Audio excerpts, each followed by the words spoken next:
Hello, and welcome back to a brand new episode of the Pickside Podcast. My name is Joel Moran, and I'm here with Andrew Velez and Joe Dehls, and this is now episode 126. In this episode, we are going to recap the NFL trade deadline, talk about backup quarterbacks taking over Halloween, Derrick Henry and Jameis Winston's injury, our midseason pick to make the Super Bowl, and talk about Henry Ruggs' unfortunate situation, and also about Odell Beckham and his father calling out Baker Mayfield, basically. Real. That's what it felt like. It is now episode 126. Joel Dehls is in the building. PFF Joel. PFF Joel. That's how y'all know him. And it's going to be a great episode. And shout out to all the love we've been getting this week on TikTok. We reached 600 downloads on our latest episode. Before that, it was like 500. Now 100 more. Let's get it. And also Patreon shout out and YouTube member shout out to Johannes, Ruben, Brian, Ricky, E, Enzo, Matthew, Sean Solis, Sean, Rice Family, John, Sean Triplet, Berno Hoops, Court Cousins, Ben Mack, P. George, Hikari, Mateen, J. Aqua. Good old J. Aqua, man. And Rice Family wants us to call him Muffins, I think, right? That's the Browns. Okay. That's MH fans. I thought you were about to tell me another person was I think that's MH fans. It should be. Muffins? Yeah, it is Muffins. Yeah, Muffins, yeah. He's lit for that. It has to be. It's an amazing name. And shout out to our sponsor, DraftKings, top left, the Basketball Podcast Network. Use our promo code TBPN. Right now is not an advertisement, but we'll have one later on. So let's go on to the first topic of the show. I think we want to get right into things. We were talking about a lot of football before we recorded this show about Mike White and how much I hate that he won. But before that, we're going to talk about the NFL trade deadline and the moves that were made. So the Jets got Laurent Duvernay-Tardif from the Chiefs. He's a pretty good guard. Joe right? Douglas once again coming through in the clutch. Yeah. Chiefs got Dan Brown, a tight end. The 49ers traded for Charles Omenihu, edge rusher. I don't know if that's how you pronounce his name, but he's from the Texans. Okay. The Chiefs got Melvin Ingram, and the Broncos traded Kerry Vincent to the Eagles, a cornerback they drafted in the later rounds of this past draft. So what do you think about the NFL trade deadline? I know we had no Deshaun Watson deal. Odell is very irate with the Browns right now. He didn't get dealt. I don't know. So what did you guys think about the trade deadline? I forgot one big deal there. He's wearing the jersey. We're going to talk. We have our own individual topic for Von Miller. Okay. But Von Miller did, he did get traded to the Rams. Yeah. So I want to ask you guys two questions. One, out of the moves that were made, which one do you think will be the most impactful? And two, I want to talk more about Odell in this situation with Baker because I think this is a big deal. But first, give your take on the deadline and the moves that were made. Yeah, I mean, I think easily the biggest deal has to be Von Miller. The rest of the deals, 5 or 6 around the league. Melvin Ingram has been, just a rotational player for the Steelers. He'll come in. The Chiefs need all the help they can get defensively. So it's a solid move for them. Get some depth at the pass rusher position. But yeah, I mean, the Rams getting Von Miller, even though they're giving up second and third round picks, they don't have any first, I think, till 2024, I want to say now, because of the Stafford trade earlier in the offseason. But yeah, they're bringing up another pass rusher. So that's easily the biggest move. Unfortunately, it is the biggest move. And I'm not a fan of the rest of these moves, truthfully. I mean, there was nothing that really was groundbreaking other than the Von Miller news. Obviously, the Von Miller news broke, and I saw breaking. Denver Broncos are trading. So I'm thinking, let's go. We're about to make a move. I thought Deshaun when I first saw it. Oh, my God. If only, right? No, but we trade away our best player. Probably our best player right now. What you can do? You think he's your best player right now? I mean, who else? You tell me. Justin Simmons. I would say Justin Simmons. Yeah, maybe. Fair enough, but I have respect. Unlike some people, I respect my guy. But the Melvin Ingram, that was a decent move. I mean, I feel like obviously if I'm the Chiefs, I wouldn't have wanted to trade away my O-line, especially when they've been having some O-line difficulties. But I can understand it. Obviously, the Jets need a lineman, and it just hurts. Truthfully, I'm still in mourning, and the fact that we gave away Von Miller just doesn't sit right with my spirit. Well, I think Melvin Ingram to the Chiefs is going to be huge. I see him improving the defense. He was used as a rotational rusher in Pittsburgh. He's not the guy he once was, sure. But is he probably just as good, if not a little bit better than Frank Clark, as inconsistent as he is? He probably is. He probably takes their defense from being the 30th to like the 26th, 5th. Not that big of a jump, but that's still an improvement. I love the Jets getting Laurent Duvernay. For sure. Chiefs don't need him. They're starting all rookies. Outside of Orlando Brown and Joe Tooney, it's Creed Humphrey, it's Trey Smith, it's Niang. They're not using Laurent Duvernay, and he's a good guard. He's not exceptional, but he's better than Greg Van Roten. He's better than Greg Van Roten. So my fault, I mispronounced his name. That's a good one, though. I did it. I didn't do it intentionally. But Greg Van Roten, he's the worst guard on our team, and now we can have an offensive line of, when healthy, Mekhi Becton, ADT. I call him ADT. Elijah Vera Tucker. He's been great. Connor McGovern, Laurent Duvernay, then Morgan Moses or George Fant on the right side. Duvernay's going to start this upcoming week? I don't know if Thursday. I don't think he'll that's start true. Thursday. Probably not Thursday. But I think next week he'll start because Greg Van Roten he's been bad.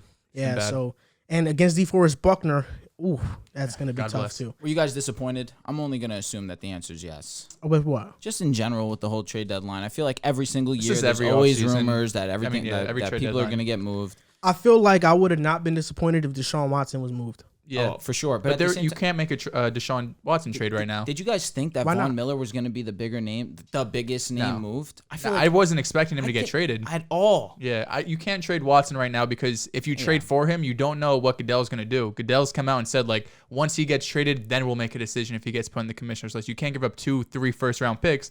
You get Watson, then he can't play the rest of the year.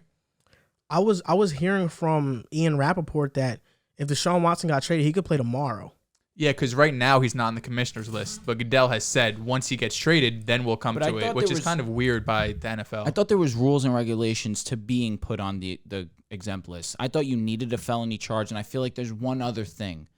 But right now he has. I don't think so because Josh Gordon has been put on it because of weed, and he never got a felony because of that. AB too. I don't know. I think those were misdemeanors. But I could have swore that AB's was a felony. It might have been because he punched a mailman or something. Right? He did. Yeah.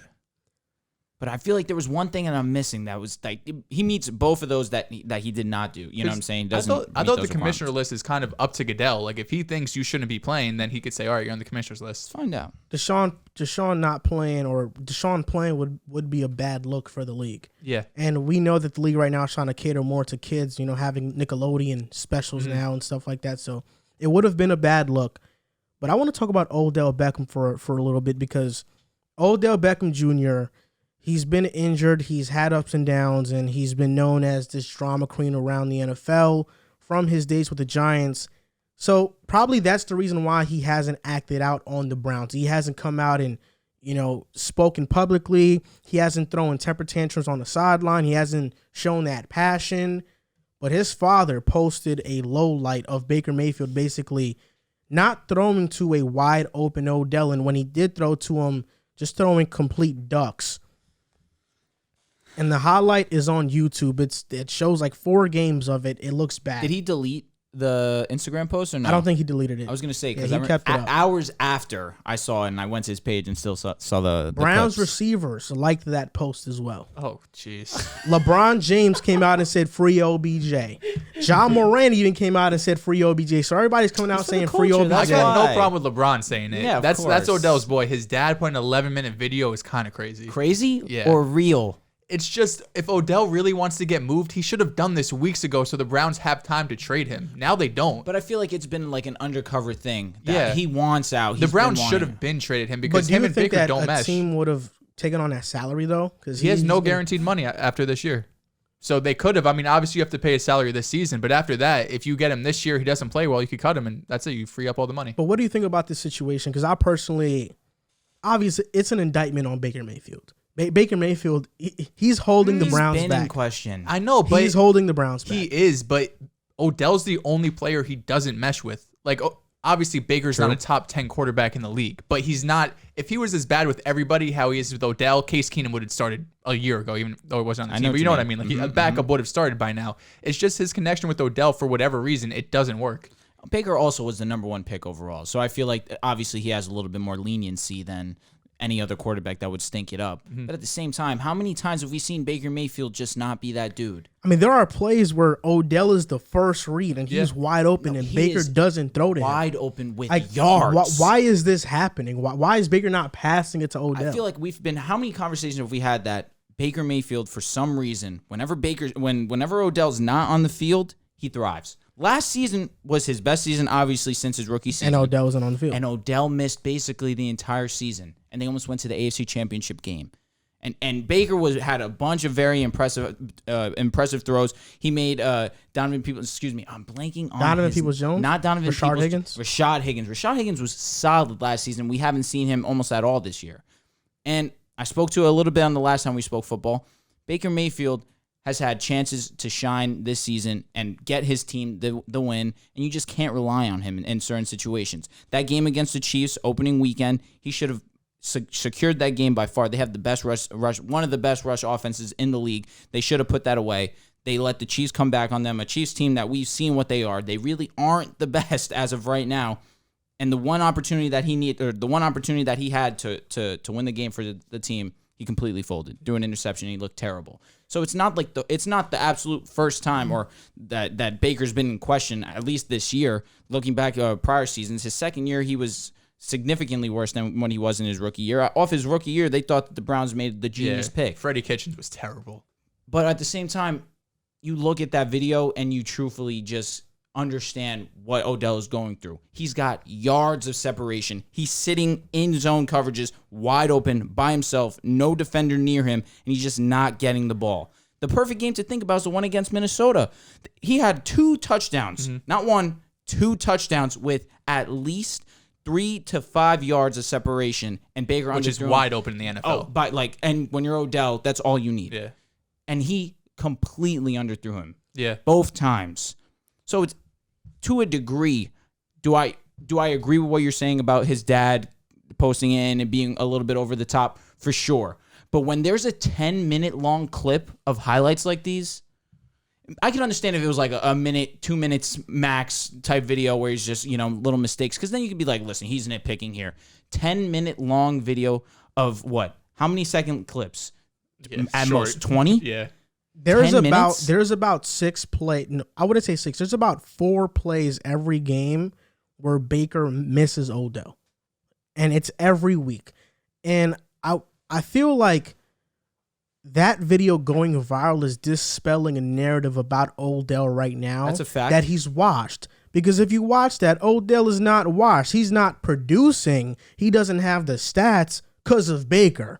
But if Baker was finding him, we'd be talking about Odell as a top 10 receiver in the league right now in terms of yardage this season. If Baker was connecting.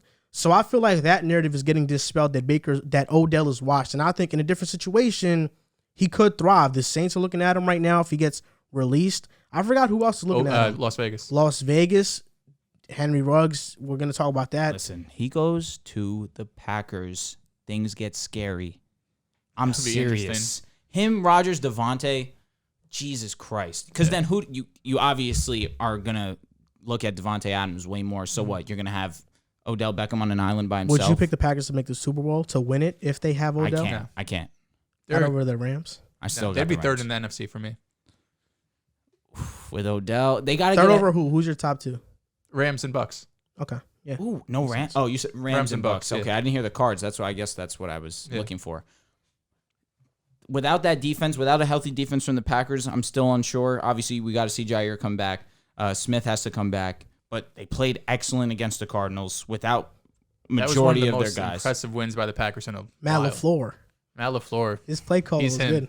He's him. Matt LaFleur. I'll give him his respect, but at the same time, as long as you have that bad man on the field, this game upcoming will be indicative of whether Matt LaFleur is really like that. Do you think Rodgers gets suspended because of this whole COVID, I'm vaccinated, but he's not vaccinated? I can't believe the league or the team, I don't know how exactly it's run, but how do you not have to show proof of vaccination? Because he's on the sideline, he's in meetings, he's at press conferences, no mask on.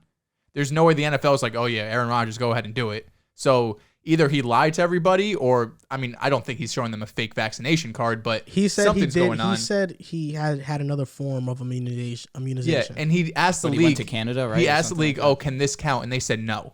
Somebody tweeted that Aaron Rodgers is an atheist and he doesn't even believe in science. This guy's unbelievable. He's definitely a unique character. Yeah. I mean, people talk about like his family life and how he's not even close with his family, he doesn't talk to them at all. So it doesn't surprise me that Aaron Rodgers is doing some out of the box activities, especially when it comes to things like that. I mean, I'm being nice. He's a legend. I got to respect him. But at the same time, he shacted a fool here. And bro's on the COVID list, and now he looks even worse. So what do you think about Odell, though? Do you think that Odell still has what it takes to be one of the better receivers in the league, like a top 15, top 10 receiver? Go Joe. I think ideally he's a number 2 on a team. I don't think if he could really go out anywhere and be the number 1 and command 10-plus targets a game, he could go to the Jets. I think a 1A, 1B situation would work too. Do we think he's significantly better than Corey Davis? I do. I don't know about that. I do. You're low on Corey Davis, He is you low. absolutely loved the Corey Davis I signing. like Corey Davis, but I think he's a low-end 1, high-end 2. Which is what I think Odell is about now. I think Odell is better than Corey Davis. But that's debatable because I just feel like there's like Odell came back this season after missing an entire last year, missed a few weeks this year with a torn ACL, and put a 5 for 80. Yeah. You know what I'm saying? It's like he still has it in the tank. I don't want to sound very mean to Baker, but at the same time, it pains me to watch him sometimes because dude just is so hit or miss. Some games, like against the Chargers, he's otherworldly. And then other games against Minnesota, a defense that has been pretty lenient and giving up points to the quarterback, he folds. Only scores what? 14 points total? Is Odell better than his teammate Jarvis Landry, his best friend? That is like, as at this point in time, 100% I'm taking Odell Beckham. Now Jarvis is the number 1 though, and it's because Jarvis and Baker have a connection. For some reason, Odell and Baker don't click.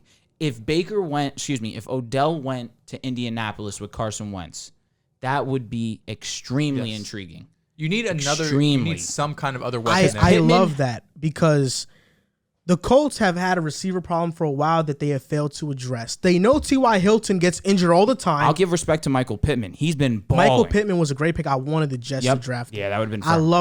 I loved him in the draft process. T.Y. Hilton gets injured every single season, yet they brought him back. You know he gets hurt all the time. Odell could be that deep threat because Michael Pittman, he's a possession receiver. He could go deep as well, but he's not a burner. He's not a burner. Michael Pittman is a possession receiver. He has great hands, though. He can catch over the top, but he's not a burner. Odell can be that deep threat that can, have defenses uneasy. And, you're going to keep a safety over here because that's Odell. I don't think people are keeping a safety over the top for Michael Pittman. And that's where I feel like the Colts offense is a bit limited because their receivers are who? Michael Pittman, if T.Y.'s not out there where he usually is, and it's Zach Pascal. I was going to say, like, Paris Campbell who's too. there? Like, they only had 3 healthy receivers last game. They've had this problem for a while. They're legitimately a receiver away from being a dynamic offense. Yeah, you bring in Odell into that group of guys, especially the way that offense has been running. With Jonathan Taylor. And the fact that they've been running JT out of the slot, too. Which is what they Frank Reich has been doing some genius things this year. Mm-hmm. And obviously it helps that Carson Wentz has obviously had a renaissance in his game once again. But if you looked at the Eagles last year, sure, Carson Wentz looked bad, but it was a lot of overcompensation for a team that really wasn't that good. Now you see him in an actual offense that is providing him with time in the pocket, a chance to scramble outside and make some plays. You put Odell into the mix, things get interesting. Where else would you like to see Odell go? At this point, he needs to go anywhere but Cleveland. Like, I know I said he's not a crazy upgrade over Corey Davis, but it's a Baker Mayfield issue. I don't think it's a talent issue for Odell. Zach Wilson, I would love Corey and Odell with Elijah Moore. Put him in the other New York squad. Yeah, I mean, I don't think he goes there just for that reason. He's going to go to contender. If he gets released, he's going to go to contender. I like the Saints, but I only like the Saints if they get Phillip Rivers or Cam Newton. I don't want Odell to be with Trevor Siemian. But I don't want him to be with Phillip Rivers or Cam Newton because then he's not going to get any big plays over the top. Yeah, I don't think the Saints are a good fit for him. Yeah, you're right. I still can see Odell Beckham being a deep threat. I've seen it this year where he has the corners beat, and he's just not getting the ball in spots where he can actually make a play. The Raiders would be good. The Raiders would be very good. Would be very good, but at the same time, that offensive line still sketches me out. But I do Derek agree. Derek Carr's been great. It was reported that Baker Mayfield, the Browns are comfortable with paying him $30 million a year and extending him. And would you do that? Because I think that Baker Mayfield, he's a good quarterback. I don't know if he's a franchise quarterback. I think he's a filler. In a couple of years, we're gonna talk about Baker in the same light that we talk about Teddy Bridgewater. Ooh, that's rude. But I understand where you're coming from. You know what I mean? You can't. If I'm the Browns, he's the first quarterback that come into the room and has changed the franchise. Do I think that it's in credit of him fully? Probably not.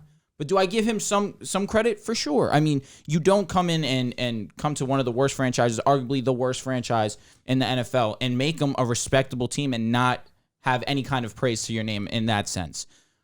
But in terms of a consistent basis, and now you're actually a premier team and people are actually starting to look at you as one of the top dogs, you start to get scrutinized a little bit more for your play. So him becoming Teddy Bridgewater, I don't know. I feel like a little bit better. I think he's better than Bridgewater, but I wouldn't want to pay him $30 million. But what other choice do you have? You're saying Odell, or you're saying Baker? I thought you were saying Odell was getting $30 million. No, Baker. Yeah, you don't want to pay him, but you have to because you don't have another choice. The Browns have gone through their whole franchise history without having a quarterback, and Baker's probably their best one. And you know what I think it is also? I think that sometimes teams mess up by getting rid of a quarterback too early and not having a backup plan. For example, the Rams. They could have gotten rid of Goff a year or two earlier, but they saw their options and said, we don't have any options right now, so let's wait it out. We're going to pay Goff, even though we paid him. Goff was also phenomenal, though, the year he got paid. He's like, we're going to pay him, but when a guy's available like Matthew Stafford, we're going to get him. So the Browns have to be looking at that like, okay, we're going to keep Baker, but as soon as a guy's available that is a definitive upgrade, we're going to go get him. That's hard because the Rams... When they paid Goff, that was coming off the Super Bowl year where Goff put up crazy stats. He was bad in the Super Bowl, but the year after is when he really regressed. Yeah. So when you pay a guy that much and then you trade him, obviously we see all the dead money that comes. And the same thing would happen with Baker. Like, yeah, they could give him that money, but then they have to be fine with eating all of that dead cap. The only thing I could see is a team wanting Baker, or a team that's early in the draft, and the Browns want to trade up because they see a quarterback they like, and they go and they trade up for them. But I feel like even then, if I'm the Browns, I don't want to do that because my team right now is built to win. And that was in part of Baker taking a huge step forward and being that guy that you thought that he would be. And he hasn't been that up until this point. And that defense really hasn't been that, or at least what we expected this season at all. Yeah, that defense has been a huge liability. On to the next topic. We're going to talk about Henry Ruggs. And this is a touchy subject, very unfortunate situation. He was involved in a DUI. He was the driver in a car that was going 156 miles per hour, crashed into the rear of another vehicle to a 23-year-old woman. She was found dead on site. And Henry Ruggs is facing 2 felony charges, DUI resulting in death and reckless driving. What do you think about this situation? I mean, this is heartbreaking, not only for the family that lost a young woman, a daughter, potential friend, whatever you want to call it, but Henry Ruggs too. Like, one decision can mess up your entire life, and he was driving recklessly, 156 miles per hour. He was over drunk, he was over the limit by double. And that was like a couple hours after, like that's when they processed him. Didn't he crash at like 127 miles an hour? Yeah. He's lucky to be alive. And I mean, he had his girlfriend in the passenger seat. I was gonna say he has a few broken ribs. You see like the slash on his nose, his neck's messed up. But I'll be honest, you look at him, he lucked out. Yeah, because there's a strong chance he could have died. Yeah, I mean, thoughts and prayers go with the family of the girl. Obviously, sure, man. Henry Ruggs. It's not an NFL topic, but don't drink and drive. I mean, especially your Henry Ruggs, you have the whole world in front of you. Your first round pick. You're having a breakout season. You know, you really look like you could take that next step and being a really good wide receiver. And one wrong mistake, get behind the wheel one time. That's all it takes. So, I wish him the best. I hope he gets the help he needs. But I don't think he's going to play in the NFL again. This is a tough subject, truthfully. I mean, you look at a guy like Henry Ruggs, and like you mentioned, he's having a really solid year. Definitely has improved from last season. To get behind the wheel when there's Uber, Lyft, call a taxi, have one of your boys who's with you, who's not in the position that you're in, drive you. Just be a little bit smarter. Have a weapon in the car. Yeah, we didn't even talk about that. There's just a lot of ways that he could have went around this. Sure, he's drunk, he's under the influence, and that obviously impacts your judgment. But I can tell you right now, there's not a time where I've been drunk and thought, let me go over 100 miles an hour, let alone get behind a wheel. Yeah, no. It's just, and I'm not in the NFL. I'm not making millions of dollars. that's just the thing that these athletes have sometimes in their heads. They think that they're getting all this money and they're above the law, they're above certain situations that normal people are, don't usually get away with. Then they do stuff like this and they realize, oh, I'm human too. And so it's unfortunate because obviously he could have been a primetime player in the NFL, and his life could be over, truthfully. I mean, there's a strong possibility, especially his NFL career is over. Most likely done. I mean, Dante Stallworth got 30 days, so I don't know what could happen. The Raiders cut him 2 hours after. Did he come back to the NFL? Who? Dante Stallworth. He did. He did come back. Sure. I'm not sure if he did. We're in different times too, for sure. Very and times. I don't believe Henry Ruggs is going to ever play football ever again.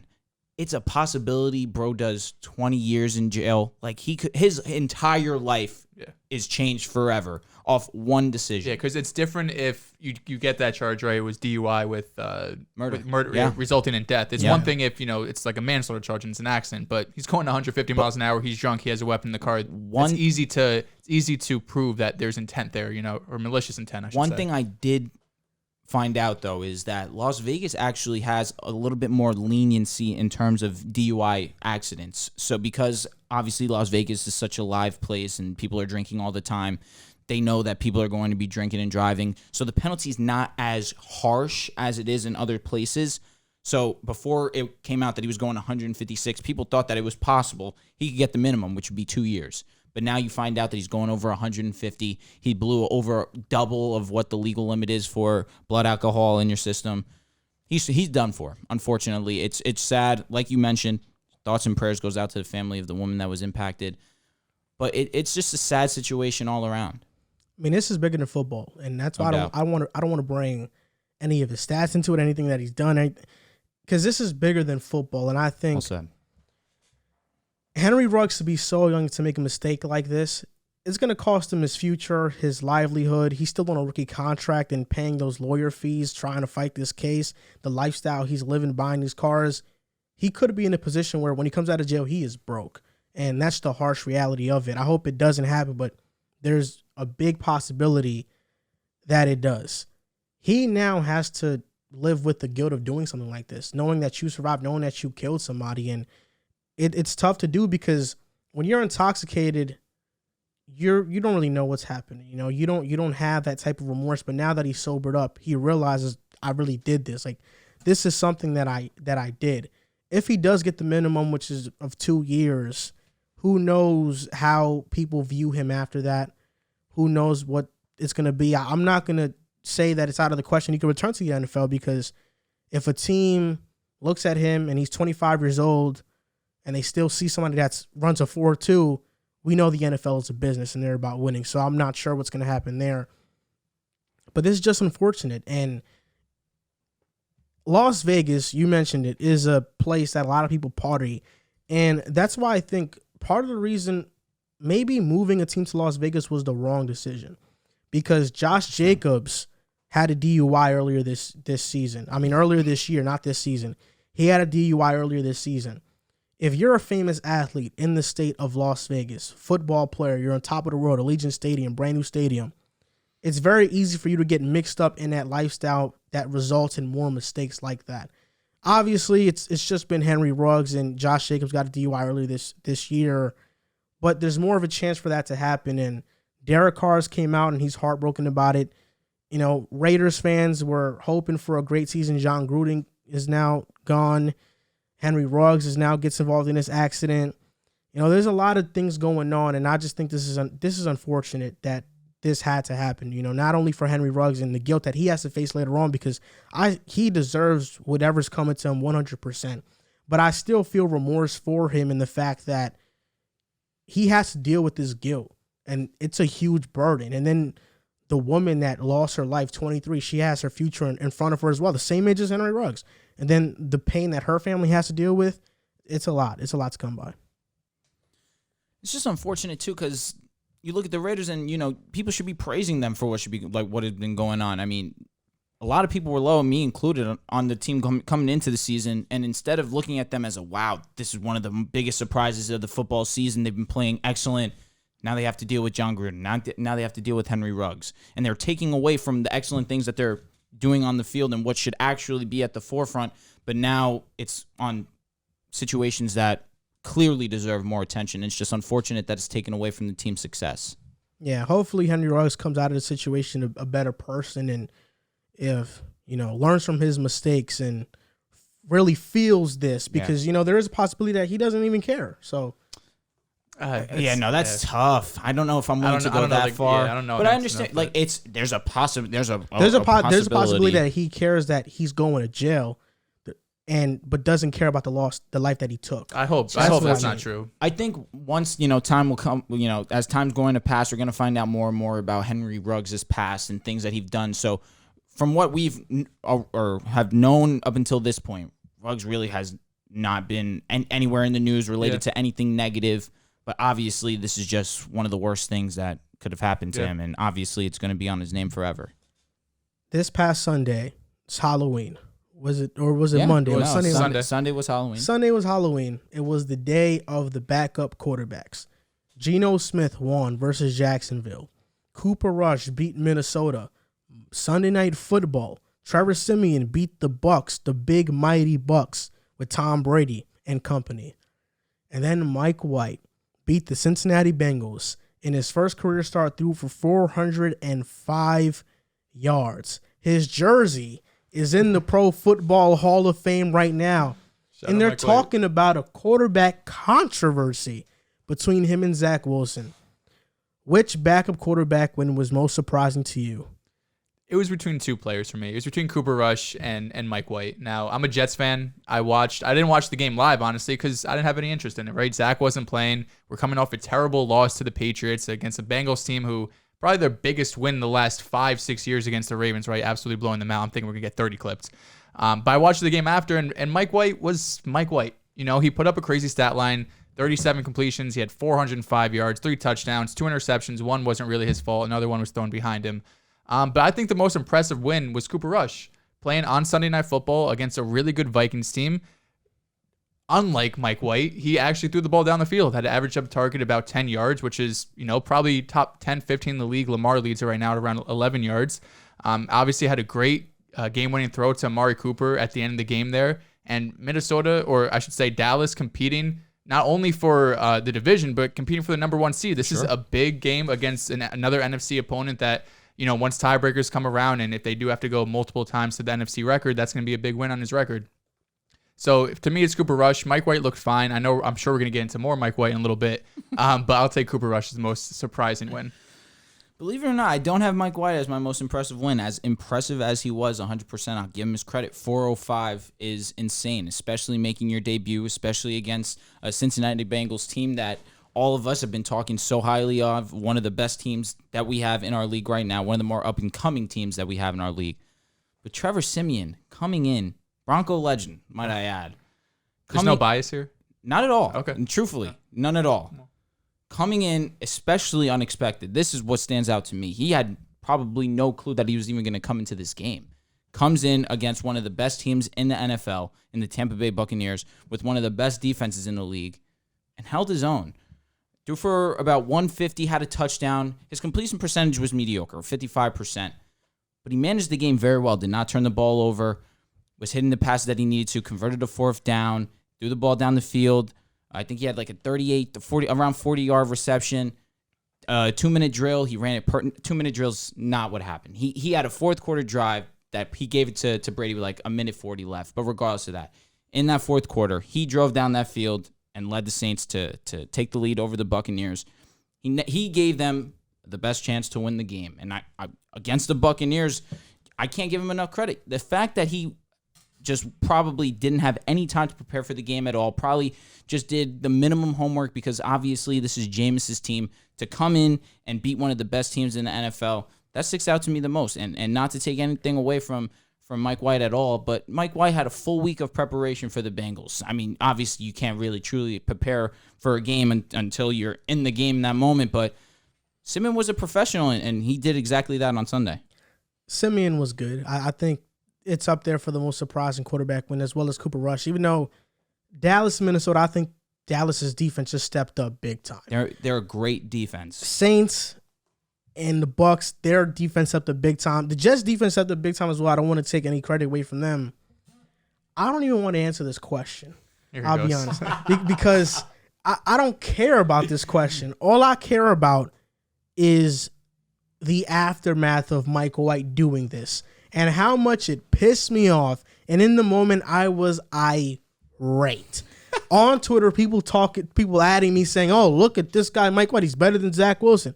Well, he's better than Zach Wilson. He's better than every rookie quarterback as well because statistically, he had a better game than any of the rookie quarterbacks have had so far. See, Mike White completed 82% of his passes, 405 yards, 3 touchdowns, and 2 interceptions. 4.2 average depth of target. The 4th lowest this season, only behind Geno, Jimmy G, and Jalen Hurts. 300 of his yards were on throws 10 yards or less. The best offensive player on the Jets was Mike Carter. It wasn't Mike White. Now, he's in the Pro Football Hall of Fame because his first game was this great. See, this is what pisses me off about the Jets. They made the game plan so simplistic for Mike White, yet they asked Zach Wilson to throw 20-yard outs. They asked him to take shots every game. They don't make the game plan this simplistic, even though he's a rookie. They just put everything on his plate. But for Mike White, here you go. We'll just give you some mashed potatoes on the side. You don't got to do too much. Just worry about eating that. But Zach Wilson gets a whole plate. It's ridiculous to me. And the fact that these Jets beat reporters are trying to make this out to be a quarterback controversy is annoying. I'm calling out Connor Hughes, talking about let Mike cook, hashtag. He tweeted, this is the best Jets performance I've ever seen. I unfollowed him on Twitter after that because I couldn't take it. Like, why are you guys doing this? We just saw Zach throw 2 50-yard bombs against Tennessee, and you're saying you were more impressed by Mike White throwing 5-yard passes, 4 yards average depth of target, 4 yards. And then DJ was so high on Mike White. Oh my gosh, great performance. Dude, I follow him on Twitter. He bashes Mac Jones for dinking and dunking all the time. Yet when Mike White does it, oh, there's a quarterback controversy brewing now. Get out of here. Mike White, it's good. He's a backup. I like that because all offseason, all people said was that, why don't the Jets have a veteran backup quarterback? Look at their quarterback room. It sucks. Well, now we know Mike White can play. So that's why they didn't get another quarterback because Mike White, now we know he can play. He can get us a win. But what the hell were the Bengals doing? They were dropping back 6. They were in dime for most of the game.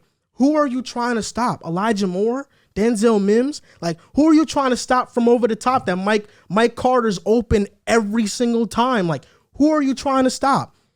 This wasn't an impressive game.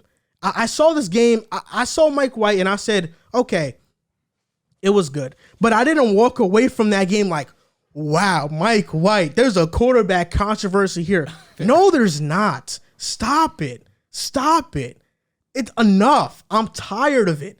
And the fact that this narrative is going to keep on going until Mike White throws a stinker is annoying. And prediction time.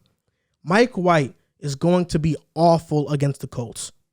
Awful. He's going to be awful. The Jets' offense is going to be awful against the Colts. And then the narrative is going to die down, finally. And if he starts against the Bills, my oh my, we're going to forget that we even talked about Mike White. Because, see, this is what Jets fans do. Jets fans hype every single thing that happens. I remember when Greg McElroy came in and beat the Cardinals, we thought he was the next franchise quarterback. This is a Greg McElroy situation. Mike White is not the answer. Zach Wilson is. We got to stop this. This is ridiculous. I'm tired of it. I remember the first game Geno played, and he had that comeback win. Was it Tampa? It was Tampa. I changed my name on Twitter to Broadway Geno. I thought he was going to be the future and it was over. But I agree with you. Mike White didn't do anything special. I think it's still Zach Wilson's team, right? So they have a quick turnaround against Thursday, coming against a huge win. You know, one of the biggest wins the Jets have had in the last 2 years, especially with the backup quarterback. But they're going to have to go into Indy on a short week. He's going to play bad. It's only a matter of time. And to go based on what you were saying about Zach Wilson and not checking down, I think the checkdowns are there. The best case scenario here is Zach sits on the sideline for another week or two, and he could see what Mike White does, right? He could see taking the checkdowns, taking the easy reads, because we saw this all the time with Brady. We played, obviously, being a Jets fan, I've watched too much Tom Brady that I could handle. On New England, so much of the time was checkdowns, 8 yards, 12 yards, tight end. Simple plays, just moves the chains and keeps the play going. And then obviously Brady has the ability to, throw it down the field. But we know Zach Wilson can throw it down the field. We know he's going to have one of the best arms in the league, but arm talent isn't everything. If arm talent was everything, Aaron Rodgers would have 8 rings right now, right? But if Zach Wilson can simply learn to take the check down, we have Michael Carter's turned into one of the best running backs in this rookie class, right? He was a 4th round pick, but he's looked phenomenal, incredibly elusive. Better than Javonte Williams for sure. His teammate at NC. Capaholic. Javante's a dog in his own right. Mike Carter's better. They're both really good. They're both really good. I respect that. Because I was definitely higher on Javonte coming out than Michael Carter was, and how could you not? But Michael Carter's blown me away. He's been looking really good. But we have pieces, especially we had a couple manufactured touches for Elijah Moore as well. LaFleur really got into his bag. This was Matt LaFleur's best game by far, and part of that was because Mike White was simply just taking easy reads and moving the chains. They're asking Zach Wilson. I don't know if this is the coaching staff. This is probably some on the coaching staff, but a lot on Zach Wilson too, where he either moves out of the pocket too early or just takes shots that aren't there or don't need to be made. When you have an open check down, it's hard in the NFL alone to move the ball. So when someone's open, I don't care if it's 1 yard. We see this a lot with Mahomes right now. Facts. We saw it a ton against the Giants. He was taking check down after check down. Tyreek Hill manufactured touches, right? That's what you have to do, especially when they're playing a bunch of just, cover 2 and they're taking away the deep pass. It's a little bit different with Zach Wilson because they're not as afraid. We don't have a Tyreek Hill on the team. But if he just simply learns from what Mike White is doing and LaFleur, who was up in the press box this time, hopefully he stays there. Hopefully he can learn from this and just do what's easy, because then the Jets offense can really take off. I'll say this. I took 2 things away, good and bad, from this Mike White ridiculousness. The good thing, I know that Mike LaFleur is capable of calling a good game now. I now know, okay, he can be an okay play caller now. I'm not as down on him as I was before. The bad, I just have to hear this annoying ass shit for the week. Like, this is the most annoying thing that I've listened to in a while. I unfollowed every single Jets beat reporter I had follow. DJ, Connor Hughes, Rich, everybody. I don't even follow the Jets social media right now. I don't follow nothing until Zach comes back, because I'm tired of this. Because when Zach comes back, he's going to be great. And actually, it wasn't 300. It was 332 of Mike White's yards that were on 10 yard, that were on throws 10 yards or less. At a 405, that's 80% of his passes. But this is what the Jets should have been doing. We have weapons like Elijah Moore, Michael Carter, Denzel Mims, Corey Davis. These are guys, when you get the ball in their hands, they can make things happen. Corey Davis ran, a 4.4? He's 6'4". Like, he can make plays down the field. Keelan Cole, Crowder. We saw in that game. Keelan Cole made a dumb catch. Yeah, insane. That was overturned. That should not have been. We saw in that game a lot of screens. A lot of wide receiver screens, but a lot of screens from Mike Carter. I have not yet seen those plays called when Zach Wilson's in the game.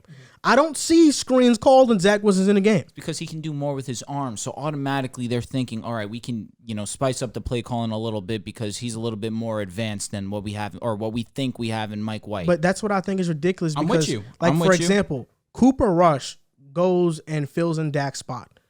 Dallas didn't change the way they call the game. True. They played the same way they play with Dak. Dak can do more, we know that.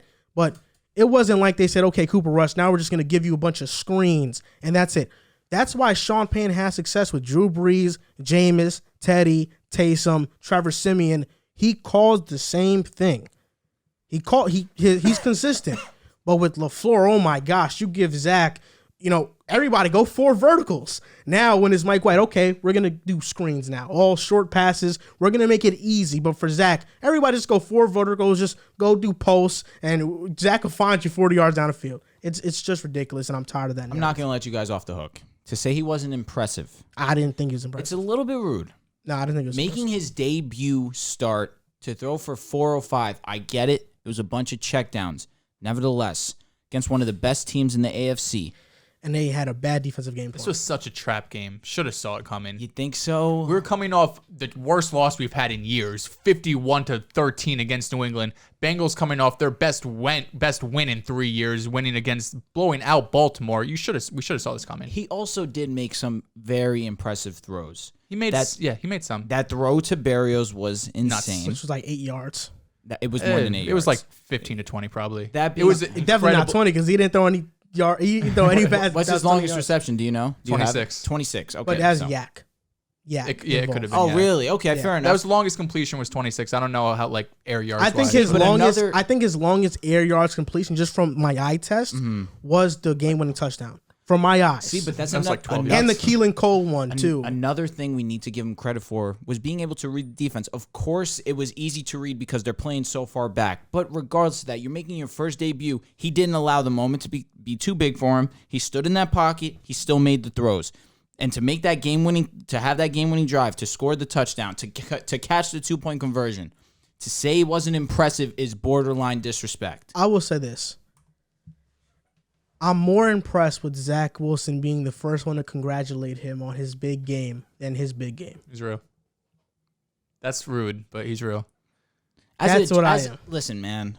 As a Jets fan, that's how I feel. I just can't support it. Nah, saying his win was unimpressive is false. But the overreaction from Jets fans in the media is out of pocket. I'm with you. Listen, the quarterback controversy, if you're a Jets fan and you just drafted Zach Wilson with the number 2 pick overall and you are contemplating a quarterback that, wasn't he cut? I believe he was Mike White? Oh, yeah. He was on Dallas, and he got cut, and now he's the backup quarterback for the Jets. He's been on a couple teams, I think. And so he has an amazing game against the Bengals, and you're already ready to give up on your number 2 pick overall. That's why they're Jets fans, because they see one good game from one player, and, like, he's the answer. It just makes no sense. I mean, he's Brandon Whedon at best. Real quick, though, what do you guys make of Salah's comments saying, the reporter said, will Mike White start if he plays well going forward? And Salah basically said anything's possible. I'll be honest, that was terrible word choice by Salah. I mean, you can't just say things like that and not expect your quarterback. It's because Salah's gassed. That's why he's gassed that he just won a game, second game. I'm fine with. He should have said, "We're just focused on Indy." That's it. That's what Joe Douglas said. Was poor. He should have just said, but Robert Saleh happy as hell over anything. The game just ended. I mean, whatever. It's gonna be lit. Exactly. I mean, poor word choice because he's the one that actually started that controversy. The fact that he put that comment out there. So let me just say, good job, coach. This guy's saying that was the most impressive win by a Jet quarterback or quarterback performance. Connor Hughes said that. Tennessee's secondary is ass. The Bengals secondary is not ass. We say that about Tennessee, but Tennessee has been. I mean, amazing. They beat KC, they've been good. They've been amazing. Buffalo. They've been good. Like their secondary's been good. They're probably second best team in Kevin Byard is the best safety in coverage right now in football. Easy. They're probably the third best team in the AFC. I agree with that statement. First record wise. That being said, to say their defense is good or their secondary is good is a stretch. Kevin Byard is one of the best safeties right now in football. For sure. But you can't do it alone. Janoris Jenkins has been good. He's been okay. The secondary as a whole has been okay. Zach Wilson's win because look at him. The throws he made were insane. I'm not disrespecting Zach Wilson. I'm not trying to take away anything from Zach Wilson. Although it does kind of sound like I'm trying to, but it's not. That's not what I'm trying to do. I got you. I'm just saying against the Bengals. Well, all right. You're talking about secondary. Correct. Mike White didn't have to attack the secondary. That's a good point. Bro, that's a good point. Two of our 3 leading receivers were Mike White and Mike Carter and Ty Johnson. Yeah. He wasn't attacking the secondary. Had a good game too. He wasn't attacking the secondary. Wilson was attacking corners. Wilson threw a bomb to Corey Davis, 2 defenders on him. That's a fact. Right in the bucket. That's a fact. I could have went trick-or-treat and he would have given it to me 50 yards away. So that's how good he was. Fair. So the fact that Connor Hughes said that, it just drove me crazy. Listen, Jets don't have a lot going for him. He needs to spark something under the Jets fans. He does. Man, right? Whatever. I like Connor Hughes, though. I'm tired of it. Lost a fan in you? Yeah. This just all because when Zach Wilson becomes that guy, this is gonna look like just total baloney. Yeah, but I expect it from Jets fans, man. I mean, they don't got much going for them. Now that LaFleur's gonna sit up in the press box, and now it's gonna change everything. Now that John Beck is coming in to talk to Zach Wilson, which I like. He's hired throughout the entire year. We're gonna see Zach Wilson really come onto the scene in the second half of the year once he gets back, and scary hours. Let me tell I hope you're right, man. Scary hours. Next topic, we're gonna talk about a guy that is we're gonna talk about Von Miller. You're wearing his jersey right now. Near and dear to Drew. I was gonna throw in a punchline there, but it wasn't necessary. I couldn't think of one. Too soon.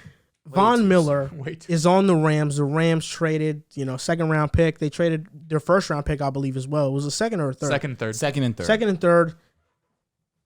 They don't have any picks. Their picks are gone, but Don't they have did a it fifth pick this year? Fifth round pick. and a compensatory third rounder, I think. Yeah. But they did it because they want to win now. They want to win it all. And they brought in Von Miller, who you said is one of the best players on your team as of right now. Do you think Von Miller is going to be the difference in the Rams winning or not winning the Super Bowl? How much of a difference does he make? Does he make the Rams favorites? I'll go with you. I'll start with you, Drew. Before I go into the Rams, it's only right. I show my boy his love. It's a You had sad, a beautiful tweet. Thank you, bro. I appreciate that. River, I don't know what he was on. I'm glad he's not here. Probably would Had me have cracking up. probably would have had to stall him, truthfully. But it was a sad day for Bronco Nation. Probably our second best draft pick ever since probably John Elway. He's been the bright part. He's been the brightest spot of our team for years now. When we were terrible, he was still amazing. Carried us through the darkest of times. I'll never forget Super Bowl 50. He absolutely backpacked us. That defense was a movie to watch, that postseason. And it's truthfully heartbreaking to me. And I didn't see it coming at all. It was a huge surprise to me. But I guess I shouldn't be surprised with the Broncos nowadays. They just know how to break my heart. That being said, to go on to the Rams. Of course it makes them Super Bowl contenders. They already are Super Bowl contenders. Does it make them a lock for the Super Bowl?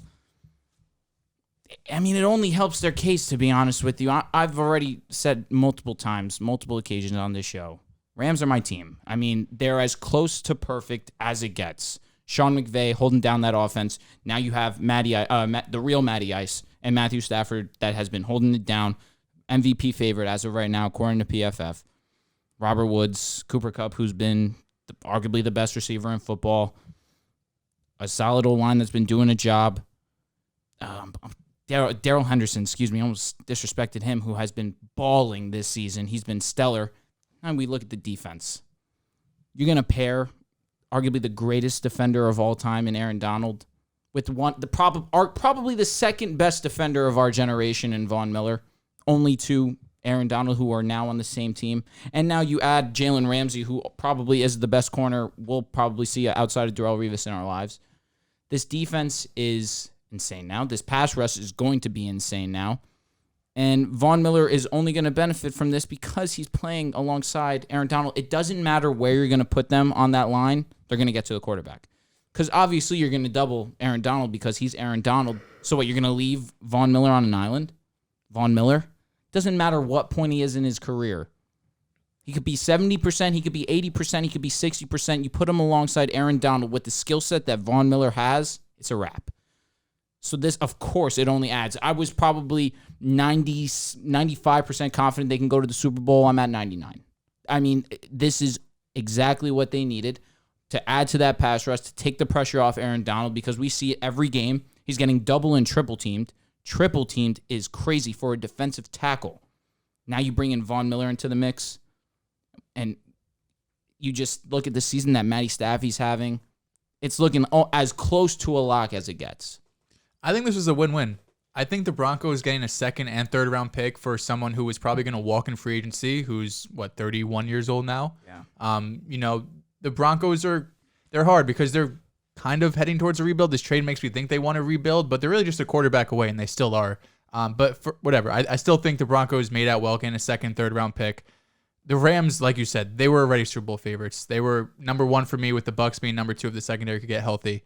But like you said, if Aaron Donald and Von Miller are on the same defensive line, you can't double both of them. You're going to probably double Donald just because it's Aaron Donald. So you leave Von Miller one-on-one with any tackle. He's going to beat them most times, right? And I know Von Miller's had some injuries this year. He's getting up there in age. He's still having a phenomenal season. He has 28 total pressures and 5 sacks in 7 games. It's a dog. Yeah, he's going to come to this Rams defense who is already filled with superstars, filled with veterans, guys who know how to win, guys who are hungry to win a Super Bowl, and he's going to make it even better. This was game-changing for the Rams. They're already one of the best teams in the NFC without Von Miller. Matthew Stafford is playing like one of the best quarterbacks in football. And I said it, once he got out of Detroit, he's going to showcase that he's a top 10 quarterback easily. My question about Stafford is in the playoffs and in big moments, how is he going to perform? Because I've seen in big moments in the regular season, he throws picks and he can get trigger happy sometimes. Excuse me? He's one of the clutchest quarterbacks in the regular season. He can get trigger happy sometimes, and he throws interceptions. But when you watch the Rams offense play, when you watch the designs McVay is giving Stafford sees things that only 5 to 6 quarterbacks in the NFL can see developing before him. And Stafford pulls it, just throws the ball, and then you're like, wow. So fourth quarter comebacks of active QBs right now. He's third with 33. Only third to Big Ben, 37, and Tom Brady with 41. You want to know misleading though, because they've been in the league for 20 years. You want to know why it's misleading? He's been in the league since 2009. I'm saying Brady of active QBs, he's third. Yeah, I understand what you're saying. I was It's a young saying, list. This is why it's misleading. It's not only misleading because he's been in the league longer than a lot of guys. Because he played on Detroit and he had to come back. Well, but that's yeah. not. That's true. That's true. It's the age That's thing true. more than But anything. look at this. The age thing. Detroit is always down, so there's always a chance for Stafford to do it. Tom Brady, the reason why that's more impressive because Tom Brady on the Patriots, they were always winning. They were blowing out everybody. But It's they're like always winning. if you compare the times where Matthew Stafford had to come back versus the times he came back, Brady's percentage is probably much higher. Like out of the 50 times Brady is down in the fourth quarter, he comes back 48 of the time. Brady, But Stafford is probably like 44 of like the 260 times. I wonder if I can look that up. I mean, I don't know if you can, but I'm saying that's my question with Stafford. I know he's an elite quarterback. I know he has elite arm talent. That was never my concern. And it was a big-time move when they got him anyway. They have a top 10 ranked defense. And we know that Von Miller is there now, but Leonard Floyd, who's a really goddamn good pass rusher, Sebastian Joseph Day, who's a good defensive tackle, you have Von Miller, Donald, Joseph Day, Leonard Floyd.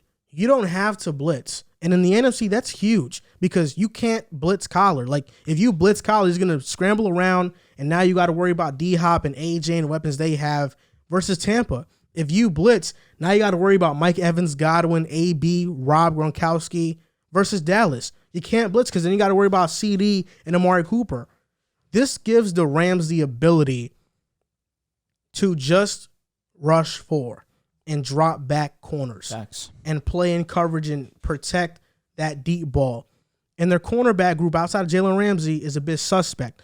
We know Jalen Ramsey's a baller. He's going to take out that number 1 receiver. Darius Williams is coming back off of IR soon. He's a good corner too. But you look at their other corners, they're not very good. David Long Jr. is a liability. Robert Rochelle's a liability. Yep.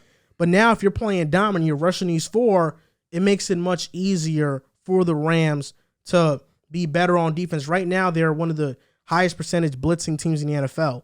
I mean, now that you add Von Miller there, you don't really have to be. Yeah. And this year, Von Miller's been playing 70% of his defensive snaps. 4.5 sacks on the year, non-quarterback hits. He's been amazing still. So just that addition is going to take the Rams. It's going to make teams prepare much more seriously for the Rams even more because there's no way to game plan for them. You got to double Donald, but now you're leaving Miller one-on-one. You're leaving Floyd one-on-one. I mean, there's really nothing you can really do. I'm getting ready to say something. Uh-oh. And last year, I had Tampa Bay as my team. Long before the season started, in June, I picked them. And this year, as we were going through all these teams in our Super Bowl picks, I was hesitant. I didn't feel confident in any team. I'm going to ignore how skeptical I am about Stafford in the postseason. Bro's going to steal my squad? I'm going to ignore that. This is disgusting to me, truthfully. It's gross. It's gross. The Rams will be the team that wins the Super Bowl this year. I'm ready to say it. I'm going all in. They're my team all year. Anytime you ask me who's winning, I'm going to say the Rams 100% definitively. I don't think there's a team in football that can beat them, that I feel confident can beat them. I think they can beat any team in football, and they're my pick to win it all. I'm not going to give you a reaction. I was going to say you seem sick. That's all right. It's all right. He knows how early I was to the Rams. He's just going to bite my swag a little bit, but hey, I'll give you a little bit of credit when we're hosting the Lombardi. In the preseason, but off week 1, I said they were perfect and that Matthew Stafford would be at minimum after they beat top Chicago. 3. Exactly. I'm just saying. A game against Chicago, I felt that way. It's a difference when they get Von Miller. I feel this way. I said that before Von Miller. They didn't need Von Miller for me to know that they were a Super Bowl bound. They were a Super Bowl caliber team, but with Von Miller takes them over the top. Wow. This is groundbreaking statement. This is like DeMarcus Ware going to Denver. That's a great fact. comparison. I mean, it's 100% like without DeMarcus true. Ware, like y'all are probably contending, but he took you guys to that next level. No doubt. So that's why I feel, because this year is wide open. Yeah. This year's wide open. And there's a chance the Rams don't win it all, but if I was a betting man, I'd put money on the Rams because I just feel like they're going to get it done this year. It just feels like everything's in place. This feels like the perfect storyline of Stafford's career, being with a horrible organization his entire career. Now the first time he gets out, he smells the success of a Super Bowl championship. It just feels inevitable. Drew's over here. He's sick about it. Yeah, he's mad. He's sick. It's okay. You can't have anything, right? Nah, it's all right. He wanted to feel better about me picking a team like Arizona. Nah, you could have picked the Bills like you've been high on. Oh, they're my pick to go. For sure. Go to the next topic. For sure. They're my pick to go. Yeah. Can Ryan Tannehill keep the Titans afloat with Derrick Henry out? Derrick Henry, foot injury, got foot surgery. He's probably going to be out for the remainder of the season. We're not sure if he's going to be back for the playoffs. And I'm surprised this happened because when I was watching the game, I don't know where it happened. He played the entire game. He came out for a little bit, but he went right back in. He wasn't efficient. He was averaging, like 3 yards a carry, if that. Yeah, but he came out for a little bit. Great rush defense though, too. I don't know when it happened because Derrick Henry played the entire game. I was looking to see okay, when did this guy go out? If Derrick Henry played through a broken foot, bravo. This is insanity. But Derrick Henry, arguably the most valuable non-quarterback in the NFL. Titans are 6-2 right now. Ryan Tannehill on the year has 2,002 yards, has thrown for 10 touchdowns and 7 INTs, completed 65% of his passes, and ranks 8th in QBR, which is surprising to me. Can he keep the Titans afloat without Derrick Henry? Do you think the Titans have a chance to still be a contender, maybe make the AFC Championship with Tannehill and Henry out? What do you think? I don't think AFC Championship is in their sight. I don't think that's possible for them, especially without Derrick Henry. They're going to be contenders because the AFC South sucks. You know what I mean? Like the Colts are their biggest competitors, sitting at 3-5. They just beat them though. Mm-hmm. True. I'm usually a team or a fan of running backs don't really matter, right? We talk about Michael Carter in the 4th round, how great he looks, but Derrick Henry's an anomaly. He's one of the 3 probably best running backs, top 5 for sure that we're going to see, and probably one of the best I'm going to see in my lifetime. It's hard for me to decide how this offense is going to look because we've never seen them without Derrick Henry. He plays every game for every single year. I can't remember the last time he missed a game. And not only does he not miss a game, he barely comes off the field. He's playing 90+% of snaps. He's getting 90+% of all of the running back targets and carries. The offense has to change. You're not going to be able to replace them with Jeremy McNichols and Adrian Peterson. You're definitely not going to be able to replace it with those two. I don't even think there's no one on the street you could pick up. Nobody in the league can really replace Derrick Henry. If the Titans want to compete, they have to change their offense. This has to be an offense that goes through A.J. Brown, and you got to hope that Julio can get healthy and stay healthy because A.J. Brown, we already know, he dealt with some injuries in the past, or earlier this season, he had a little stomach bug, but the last 2-3 games, he's been on fire, unbelievable, and Tannehill has really came along too.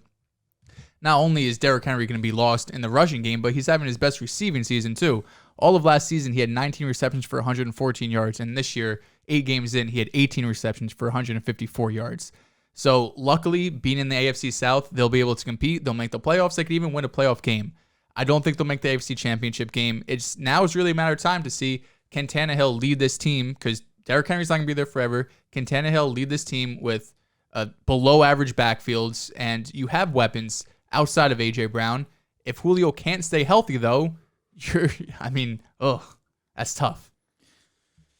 This is an interesting topic. I like it a lot, truthfully. Because obviously, guys know I love Derrick Henry, and it was one of the worst sports days of my life. Derrick Henry, Von Miller, both those news broke on the same day. It was definitely rough for the brand. That being said, it's going to be interesting to see how defenses scheme the Tennessee Titans, because a huge part that goes into scheming the Titans is probably 75% Derrick Henry. And how are we going to stop Derrick Henry? Now it's going to be a lot more reliant on what can Ryan Tannehill really do for our squad.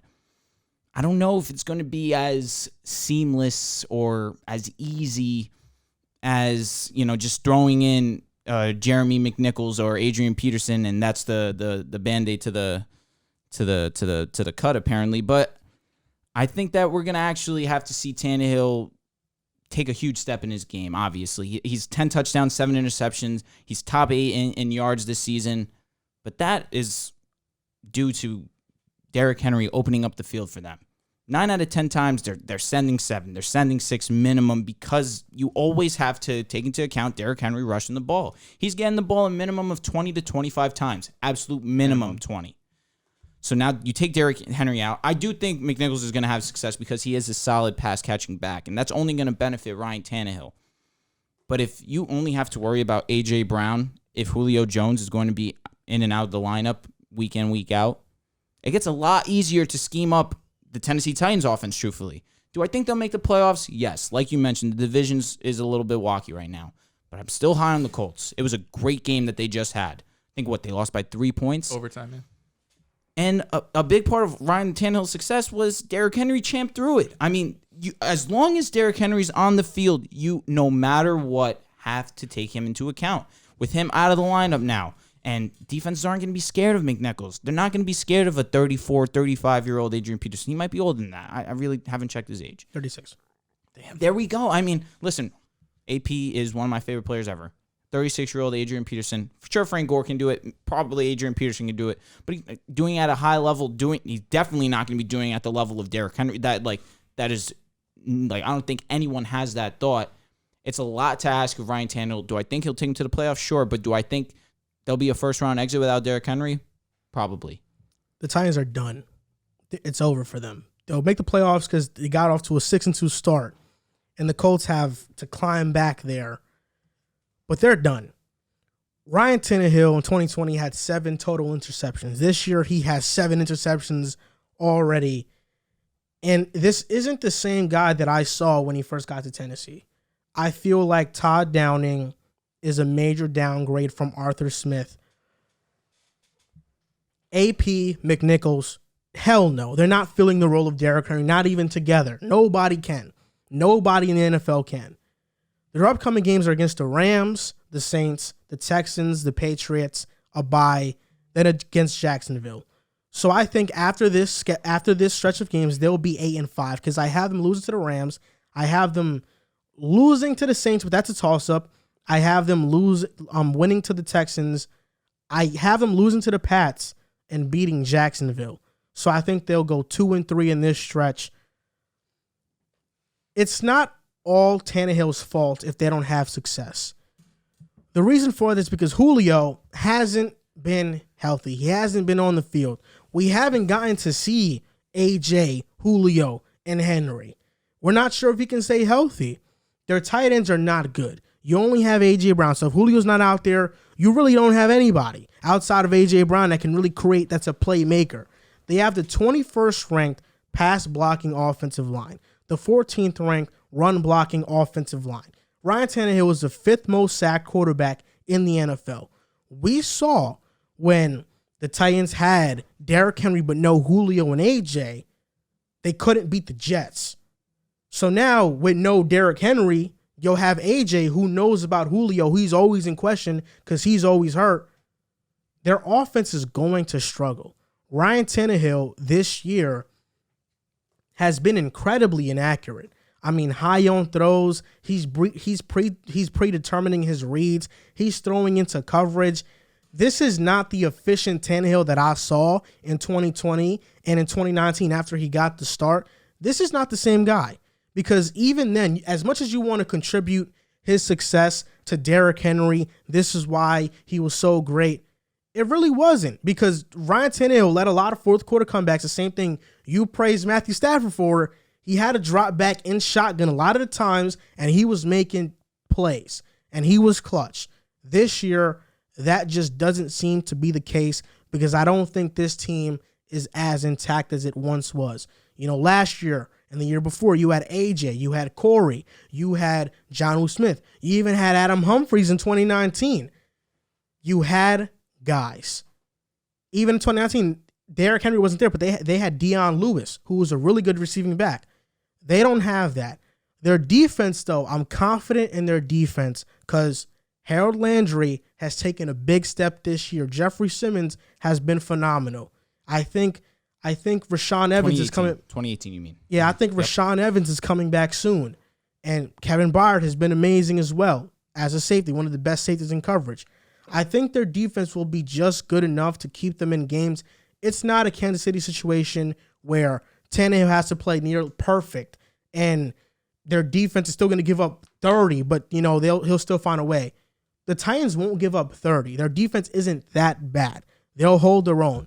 But I just think this offense has been cut in half with not only Derrick Henry, but the departure of Jonnu and then Corey Davis and Julio not being healthy and Todd Downing and not Arthur Smith. There's just a lot of moving parts here. And Tannehill, there's a reason why he's thrown 10 touchdowns and 7 interceptions. He's been careless with the ball. I just don't see the Titans doing anything. I'm completely out on the Titans. Their offense is definitely, especially beginning of the year, was really sketchy. I think Seattle was their first game. Tannehill and AJ really could not get on the same page for the first few weeks of the season, and then he got injured and whatnot. But without Derrick Henry, this offense completely changes, and I don't know what it's going to look like. You said 2018 for what? So 2019 was Derrick's year, like being the guy. Dion Lewis and him did split time there. Nah, 2019. Derrick Henry had 1,500 yards. Dion had 209. That's what I'm saying. But Dion was always a pass catcher. But I'm saying 2018 was when they were splitting time. Oh. Yeah, that's what I'm saying. Because you said Dion Lewis. Yeah, Derrick Henry in 2019 was the sole guy. Nah, Dion Lewis was the pass catcher. He was a third down back. But he rushed for 1,500 still? Derrick Henry, yeah. But that's what I'm saying. Like, you rush for 1,500. That's your backfield. That's true. But Dion Lewis had 164 yards receiving, 25 receptions. Yeah, that's dog shit. Yeah. That's nothing. You're right. Like Derrick Henry had 206 that year. They had Delaney Walker too until he got hurt. Delaney, yeah. Yeah, they had a good team. They had Jonnu, Humphries, Corey Davis, AJ, Tajay Sharp. Yeah. I don't know, man. Titans are done for the year. I think this is over. It's Do you think because unlucky, but a potential matchup could be like against the Steelers, right? Wild card game. Do you think that's a team they could beat? No. You think the Steelers are better than them? Yeah. Without Henry, without having to account for that, with their offensive line not being so good. And another thing, you can't really count on their offensive line to stay healthy. Taylor Lewan is healthy right now, but he's been in and out. He gets injured all the time. Their interior, Ben Jones is the only guy on their interior that is good. Nate Davis, their right guard, gets beat on every single play. Like, it feels like every single play Nate Davis is giving up pressure. So I'm out on them. So another thing that I want to point out, as of where it stands right now, in terms of points given up, Tennessee is the 9th worst defense. They give up the 9th most points in the league. Now you take Derrick Henry out of the game, who obviously churns the clock. He keeps the defense off the field for a good portion of the time.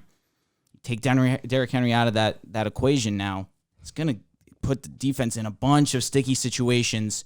And a defense that's already given up a ton of points, you take away probably the best clock burner in football, it's only going to get scarier for you.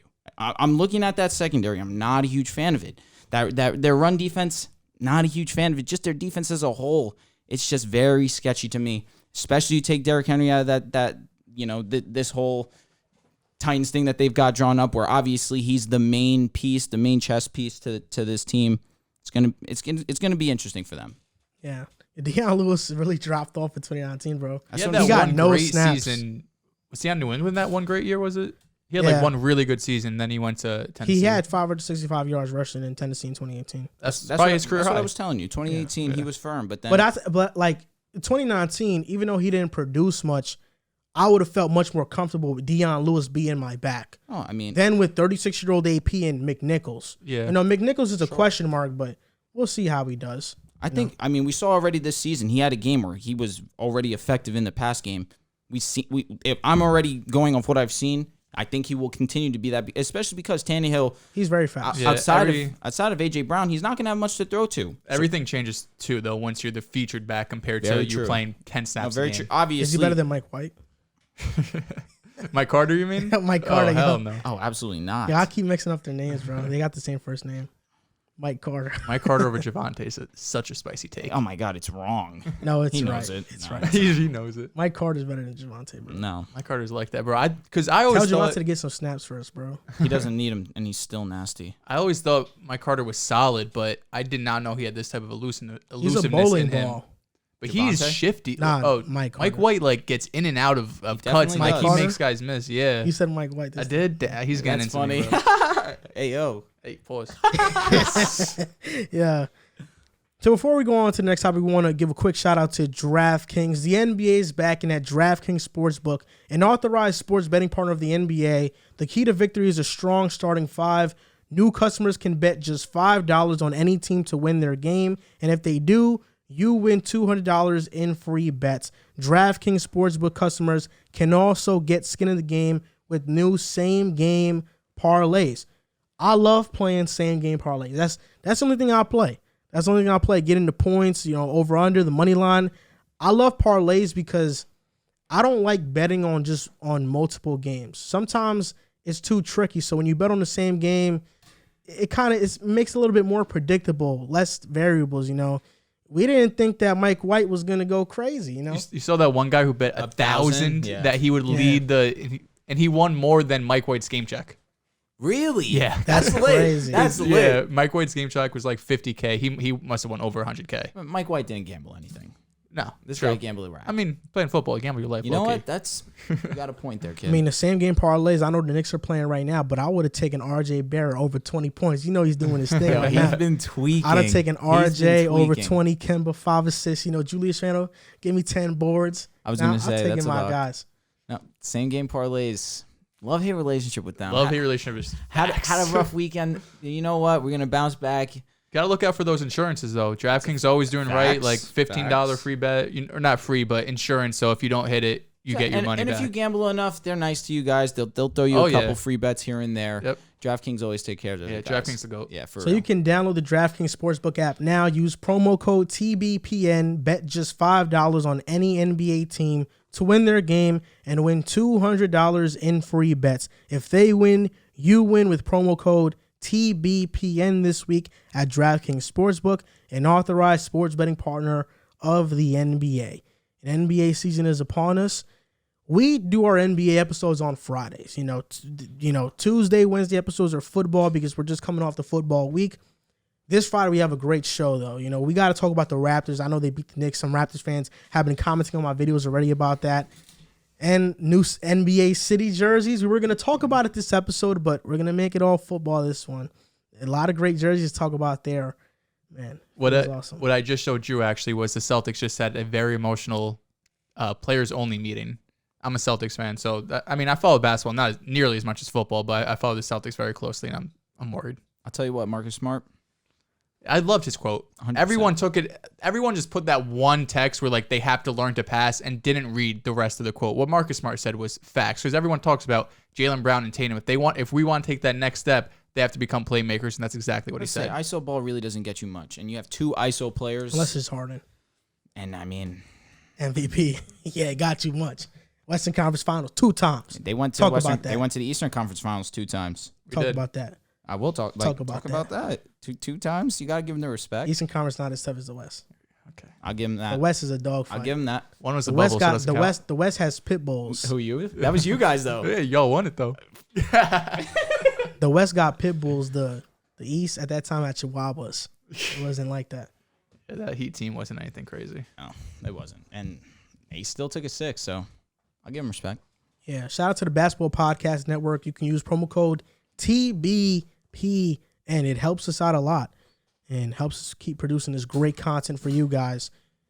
Jameis Winston, not so great day for him when he first got injured, because after the news broke that he basically tore his ACL. He was in the locker room dancing with the win. He was in crutches, Classic dancing. Shit, classic. And this is why I love Jameis. Jameis to me is the most energetic, enthusiastic guy, one of the more enthusiastic guys in the NFL.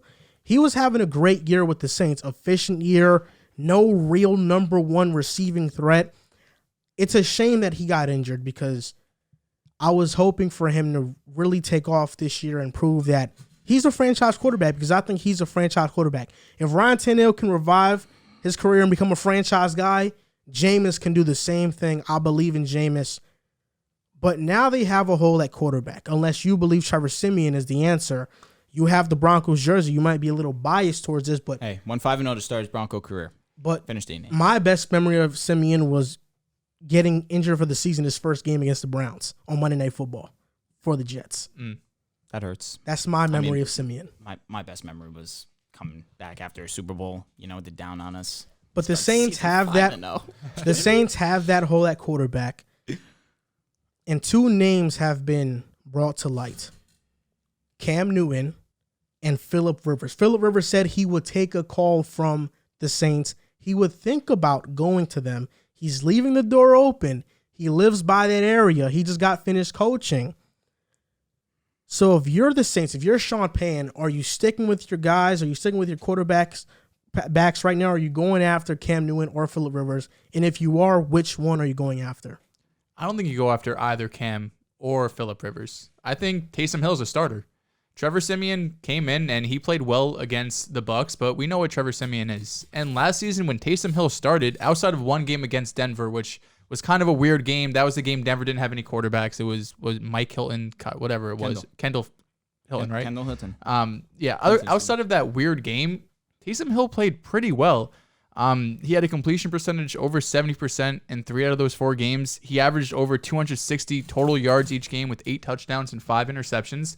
And I think Sean McVay would rather keep the guy in-house. He knows the playbook already. He knows what he could do with him as well.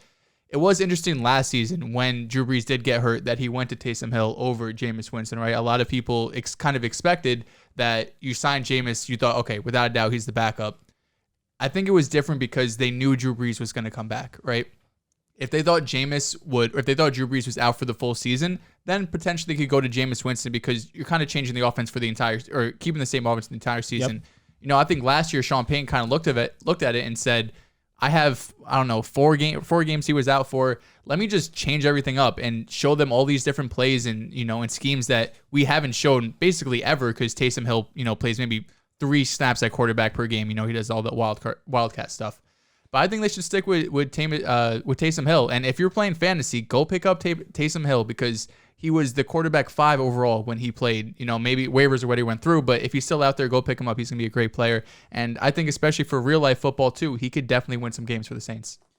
I'm with Joel, truthfully. I mean, obviously, I'm not thinking Trevor Siemian is going to be the guy. Taysom Hill wasn't available this weekend because he had a concussion, I believe, something around those lines. He hasn't played since week 5, but she'll be back. You go and you get a guy like Cam Newton who's really not going to move the needle for you guys. With Jameis Winston, I really wasn't high on them all too much altogether, truthfully. But Phillip Rivers, same thing. You're not moving the ball down the field. They don't have the weapons to move the ball down the field. Obviously, news just broke that Michael Thomas is going to miss the remainder of the season. He re-aggravated his ankle. I remember I said that the last time I was on here that Michael Thomas might not play. And I kind of got laughed at. Really? Man, you know what, bro? Maybe by Riv, not by me. Oh, was that when I wasn't here? Yeah, I've been here twice. Oh, yeah, it was. No, I wasn't here? Yeah. All right, good. Yeah, See, I wouldn't have laughed at you. We were talking about Michael Thomas, like how he's a top receiver or something. Yeah, I was like, he might not Riv play was at like, all. he's him. Yeah, and I was like, he loves the Saints, loves them. But at the same time, you understand the situation with Michael Thomas. They're not in a position right now where they're Super Bowl contenders, at least in my opinion. No way. And why do you want to play for a team that, 1, you could risk getting hurt, and 2, you can just leave next season and go get a bag at another team that has a strong possibility of winning, truthfully. But like you mentioned, or like I was saying before, Phillip Rivers is not a guy that's going to move the ball down the field. I'm not with that. Cam Newton, same thing. You basically already have him in Taysom Hill, except Taysom Hill at this point in time could throw the ball a little bit better than Cam Newton right now. A lot better. I don't want to be disrespectful to Cam, but you're right. 70% completion is... No, which is firm, but at the same time... Wait, who are you talking about right now? He's talking about Taysom Hill. 3 out of 4 games last year was over 70%. All right. So, I mean... That was like a Mike White thing, too. It was more... His ADOT was definitely over 4.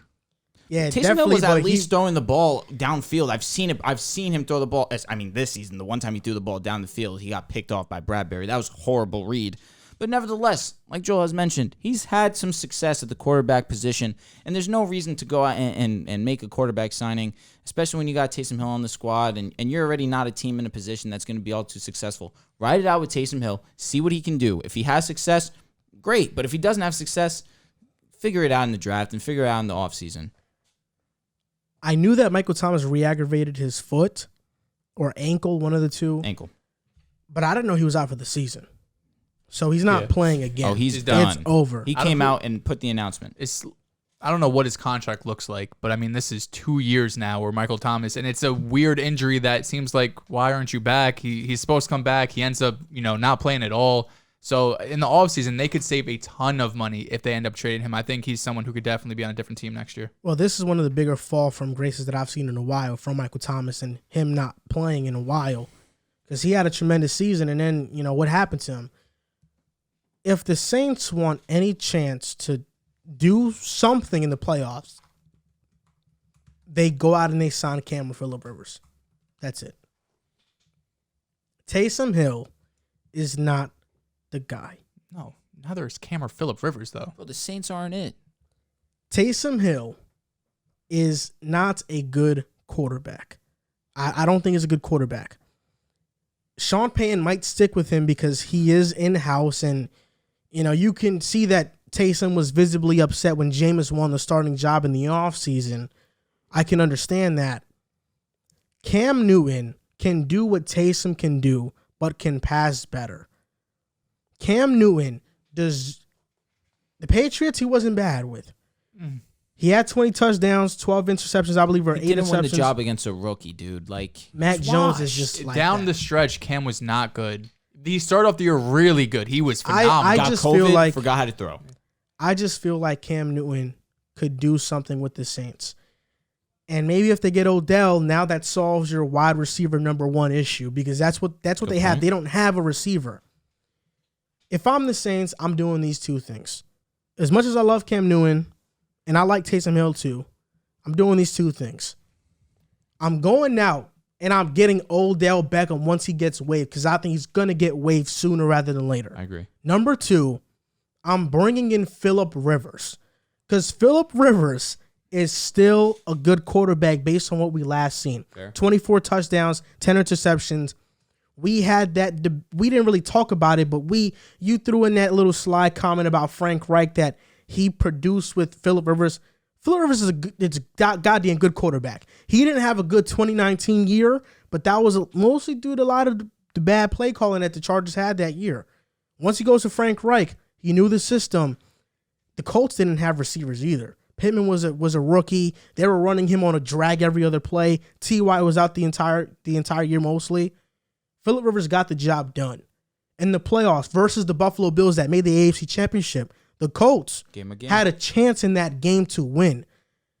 I feel like Phillip Rivers, his entire career, it's always been in the playoffs. He doesn't have the team in the playoffs, or they face some juggernaut opponent and they just can't get by them. I feel like the Saints with this defense, with Alvin Kamara, if you get Odell, now we're talking. Now I think Phillip Rivers can win you one or two playoff games in the playoffs. With this Saints roster, Rivers can do that. Yeah, you add Odell into that. I'm with you. I think, for example, I've been talking about Arizona a lot, and I've said multiple times, I'm not high on Arizona. If the Saints face Arizona in the playoffs, I think they can beat them if they have Phillip Rivers and Odell. If Kyler's healthy now. I think they can beat them. I think the Saints defense is really, really good. Yes. It's good. That being said, a healthy Cardinals team does not lose to the Saints. The Saints, I think, outside of the Bucks, Rams, and Dallas, they can beat any team. This guy's Super Bowl favorites, the Rams, wasn't the first team he named. Interesting. I think Phillip Rivers, if you want to go that route, is fair. I think Taysom Hill is just a better version of Cam Newton. I think he runs the ball better. I think he has more zip on the ball. I don't think know he's, about passing. They had the same yards as attempt as last year. So the whole Mike White thing, it's not impressive. It's 7.2. I know, but like, I'm just saying. I mean, that's Taysom about Hill, average for this for the NFL. Truthfully, for Taysom Hill, I saw a lot of short passes when I saw him last year, and when he was forced to throw the ball down the field, it didn't look too good. Cam Newton Alvin is Kamara, you similar. need to throw the ball short. He has a very similar problem that Trey Lance has right now, where he doesn't know how to have touch. Every ball is 100 miles an hour coming out of his hand. That's been his biggest issue, and that was Lance's biggest issue when I watched him a few weeks ago. True. It's just I'm curious to see what the Saints are going to do. I really do think Phillip Rivers is the guy they should go get. And I think it makes perfect sense because Rivers can still play.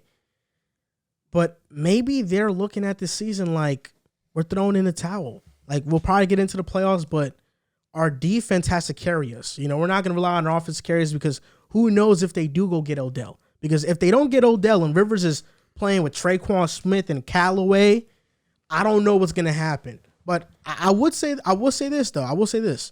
I think Phillip Rivers can bring the best out of Marquez Callaway. I really do. And I think Jameis Winston and Phillip Rivers are both similar in the sense that they are gunslinging quarterbacks.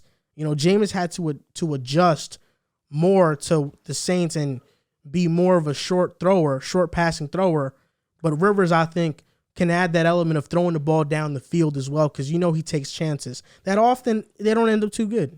I did see a report from one of the Browns beat reporters that they don't expect Odell to be cut or to be waived yet.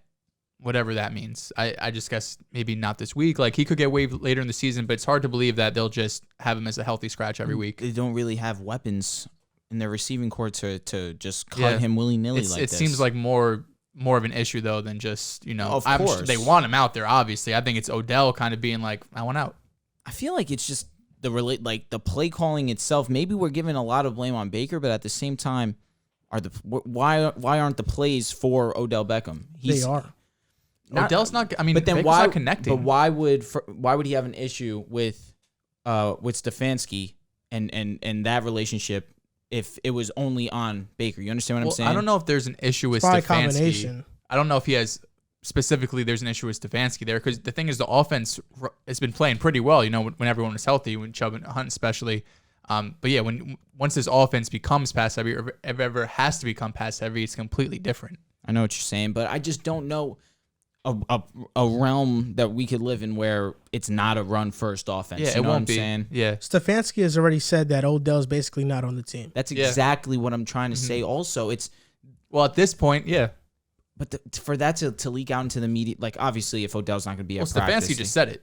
It wasn't a leak. He just said it. I think Stefanski got pissed because he saw his dad put that up and have LeBron tweeting this, and he has to deal with all of this. Now he's like, all right, if you don't want to be on the team, don't be on the team. I think Tomlin said that about Melvin Ingram. He said, we want players who are volunteers, not like prisoners, something like that. Like basically saying like Melvin Ingram didn't want to be here. Yeah.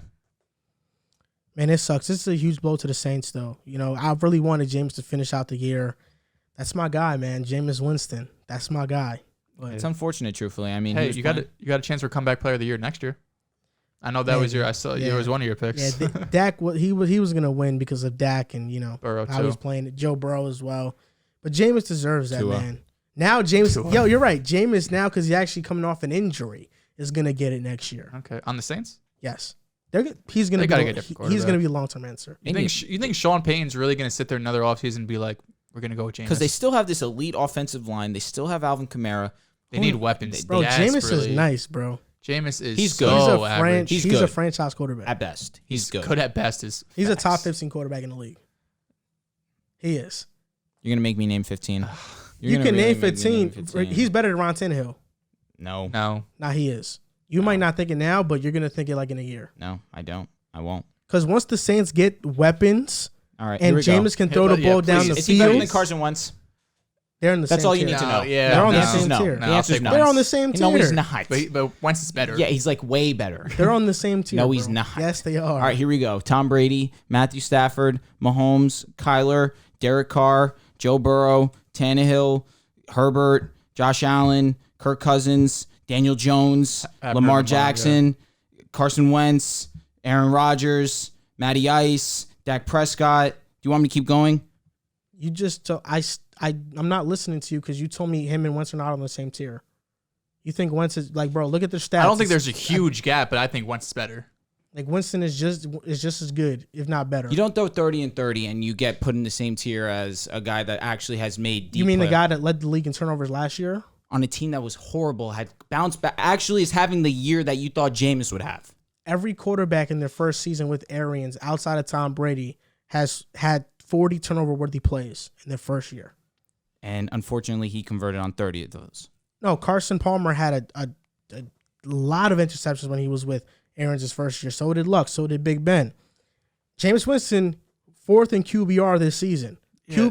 QBR is one of the better stats he has. It's funny because you like to pick and choose when you like QBR. He has a great No, it's touchdown different. interception ratio, but bro, he has a 59% completion percentage and under 1,200 yards in 7 games. Like he's on He pace doesn't for have- yeah, bro, he's on he- pace for under 3,000 yards. And Bro, Wentz, they have Wentz to- has 14 touchdowns, 3 picks, 1,900 yards.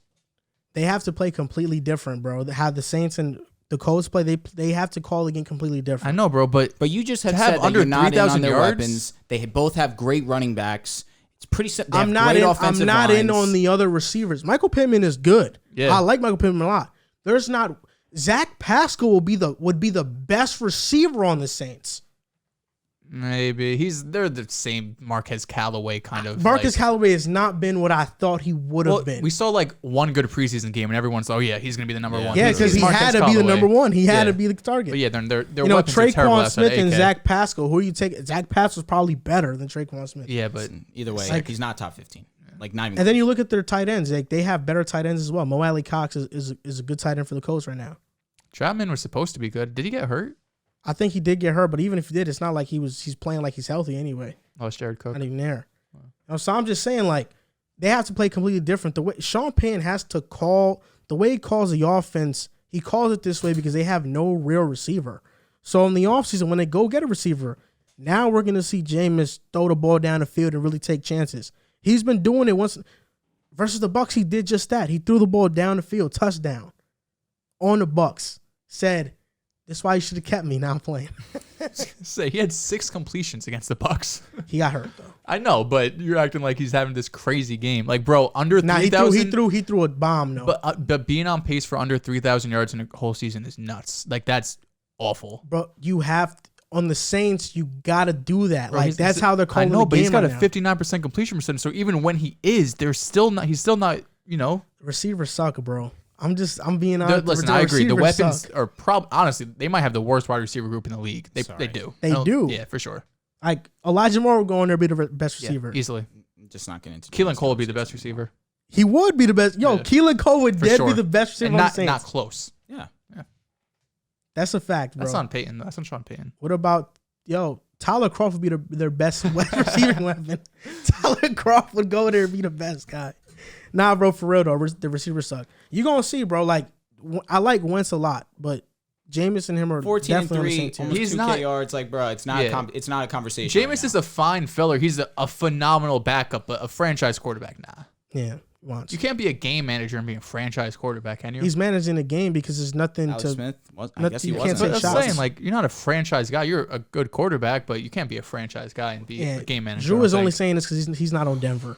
If he was on if Denver, he was on Denver, he'd be a top 10 quarterback. I know, but it's true. if he was on Denver, I mean, Drew you would have Jerry Judy, Cortland Sutton, Noah Font, Albert Melvin O. Gordon. If Albert Jameis O. was Yo, on Albert Denver- O, I will give you your credit. Alberto's nice. You were early on him. Yeah. He is like that. if Jameis was on the Broncos, you would be wearing a Winston jersey already. I mean, I almost bought a Drew Lock jersey, so it's Thank not God. saying much. Wow. Yeah. Well, Jameis would have actually proved it. I know Locke hasn't proved it. Unfortunately, Yeah. A quarterback that is going to make his first start is Jordan Love because Aaron Rodgers got COVID. It was leaked it wasn't leaked, but it's reported that he's unvaccinated. He got COVID. He will miss the game against the Chiefs.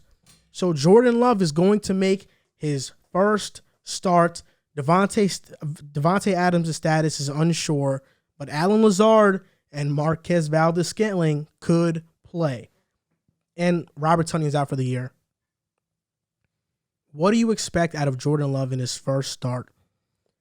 How do you think he's going to be good? Do you think he's going to lead him to a win? You want me to go first?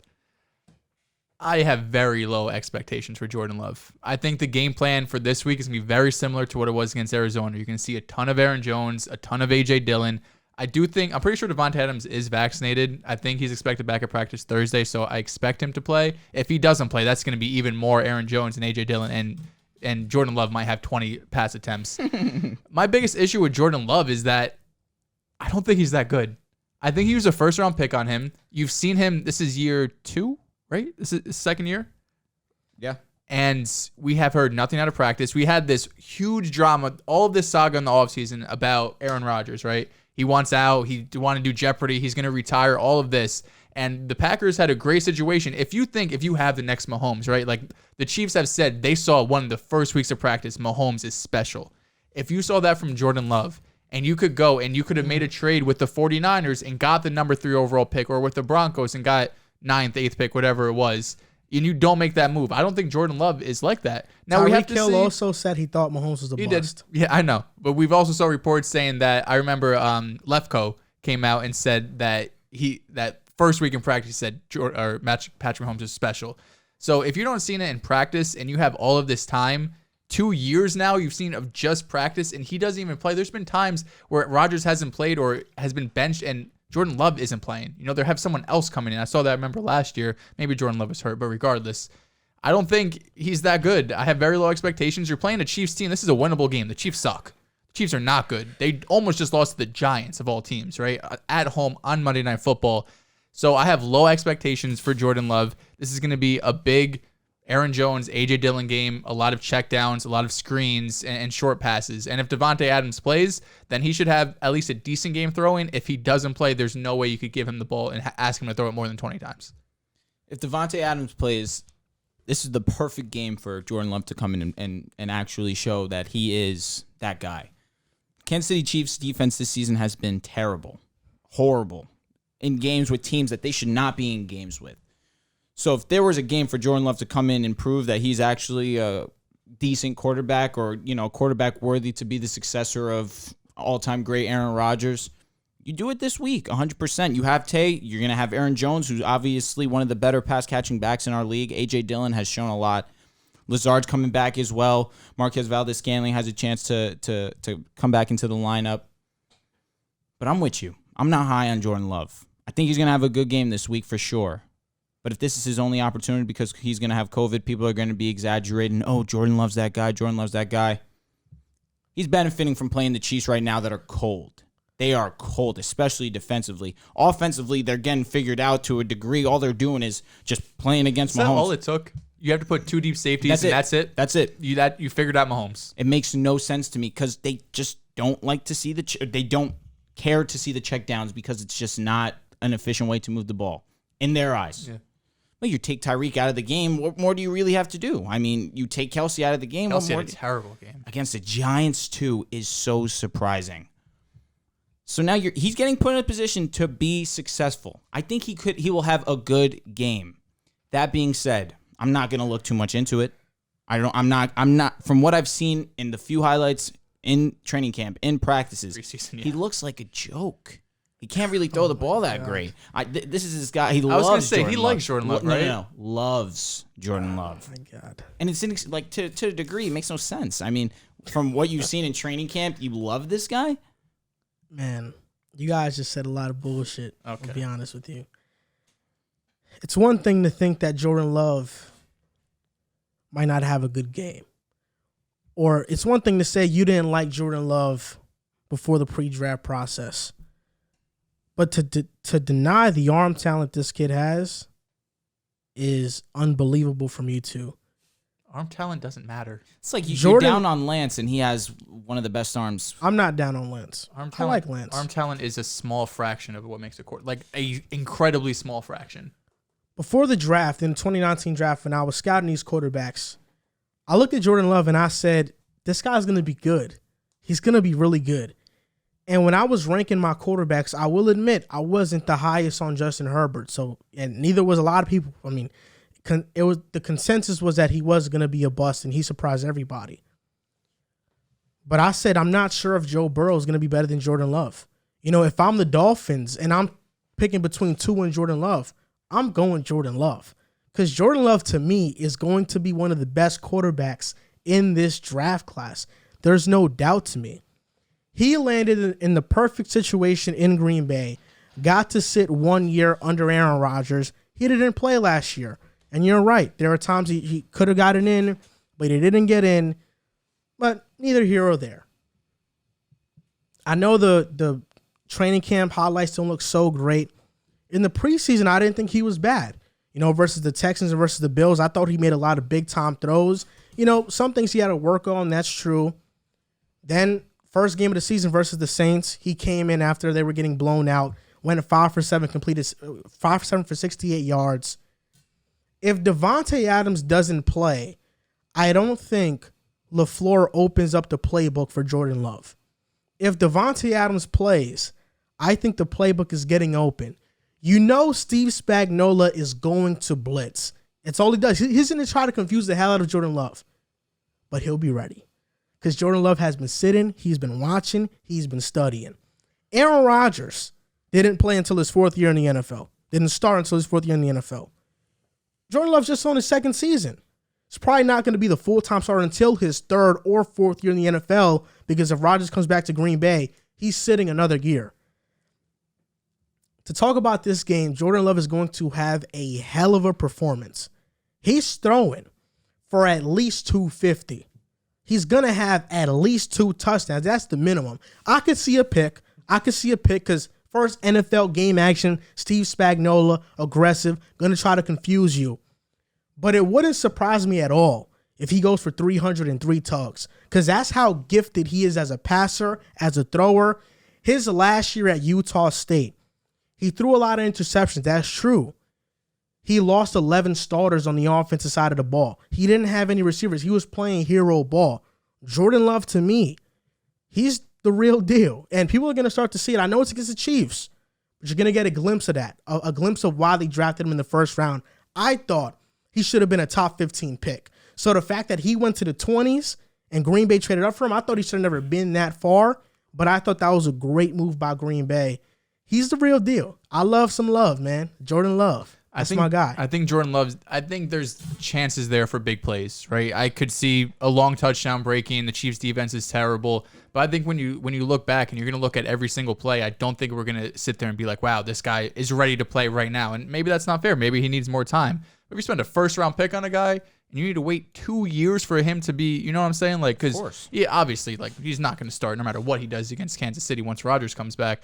So I think there's going to be potential for him to have big plays, and at the end of the day, the stat line will look good, like 250 and 2 touchdowns. But when you go back and you see and you go to each drive and what he really did, I don't think he's going to do anything special.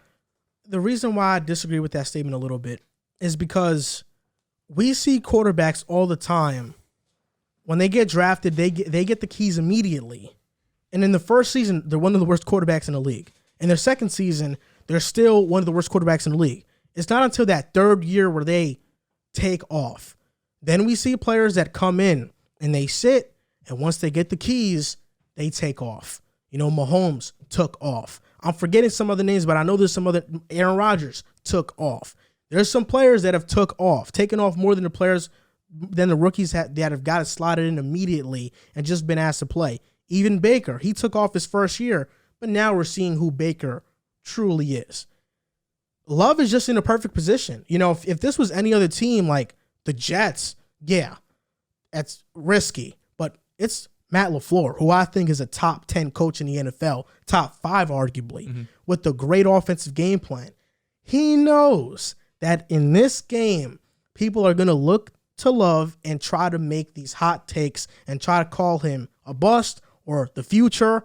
That's what it's going to be. After this game, they're either going to call him the future or a bust. It's one of the two. There's no in between. Nobody's going to give this guy any time because they already said he's been sitting for a year, so he should already be a great quarterback. Matt LaFleur is going to put him in a perfect position to succeed. Yeah. With all the weapons they have, Aaron Jones, Dillon, Chiefs, one of the worst defense. There could have not been a better time for him to start than now. It's a fact. And I'm happy about it. Not like Zach Wilson, like starting against the Bills. I would sit him for that. So I like this a lot for Jordan Love. This is also Matt LaFleur's. It was his first pick as a head coach. So do you think that he loses this game, or do you think they beat the Chiefs? I think the Packers cover the spread, but I think the Chiefs, they kind of have to win. You're playing Jordan Love, like this is...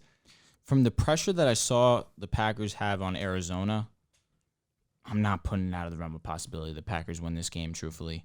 That pass rush was one of the more impressive showings I've seen, truthfully. They should not have won that game, and they won pretty convincingly. I kind of retract my statement, but the Packers, it's going to be competitive. I think they're definitely have a chance to win. Huh? Where is it? Where is it? Like KC or Green Bay? You're asking. I believe it's in KC. I'm going to go Green Bay, truthfully. From what I saw against Arizona, It's in KC. It doesn't matter to me, to be honest with you. Kansas City, just as a whole, offensively, defensively, is not the same Kansas City. It's hard to, when you see it year after year, and we kind of almost got it, in our head, they're going to be the next dynasty to win every year for the next 10 years. It's kind of hard to be who they are now, and who they are now is a below-average football team. And can we count on them to get it right against one of the better teams in the league? No. Even without Rodgers. Yeah. That defense, I got to start giving it respect, truthfully. That performance against Arizona was one that just is going to stand out to me for the rest of the season. Incredible win. They won short week too. 100%. As great as Rodgers played, as much as Randall Cobb played up to the moment, that defense won them the game. It's crazy to say the Packers are going to win.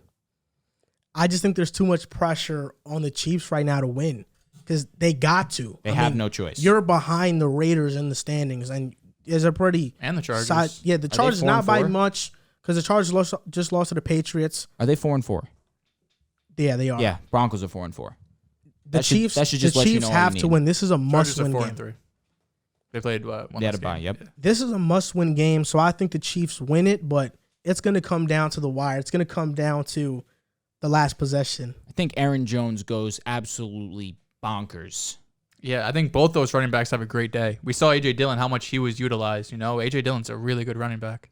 So why didn't you like Jordan Love pre-draft? I mean, you don't know how well a quarterback can read a defense until he's in an NFL setting. He just made some inaccurate throws. He's got great arm strength for sure.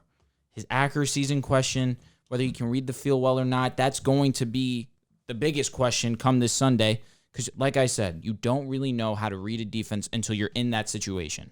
And he's been sitting all this time. Sure, he's been learning. But at the same time, just can't put that confidence in him. From what I've seen, just a few clips, he just doesn't look like that guy. I don't know if he's going to be a good or bad quarterback for the rest of his career. I'm just saying the question was this week, what are your expectations? And it's not, I don't expect him to go out there and have a crazy good game. I think he's going to make some plays probably because he's playing a terrible defense and he has, I agree, I think LaFleur's a top 5 coach and I think the weapons around him, if Devontae's playing, is also probably top 5, top 10 in the league, especially when you take into account both of those running backs. So in terms of Jordan Love as a quarterback overall, who knows? He's incredibly young. He was a first-round pick. The talent is there. He's learning behind one of the best quarterbacks and one of the best coaches the NFL has. So there is no excuse for him not to perform.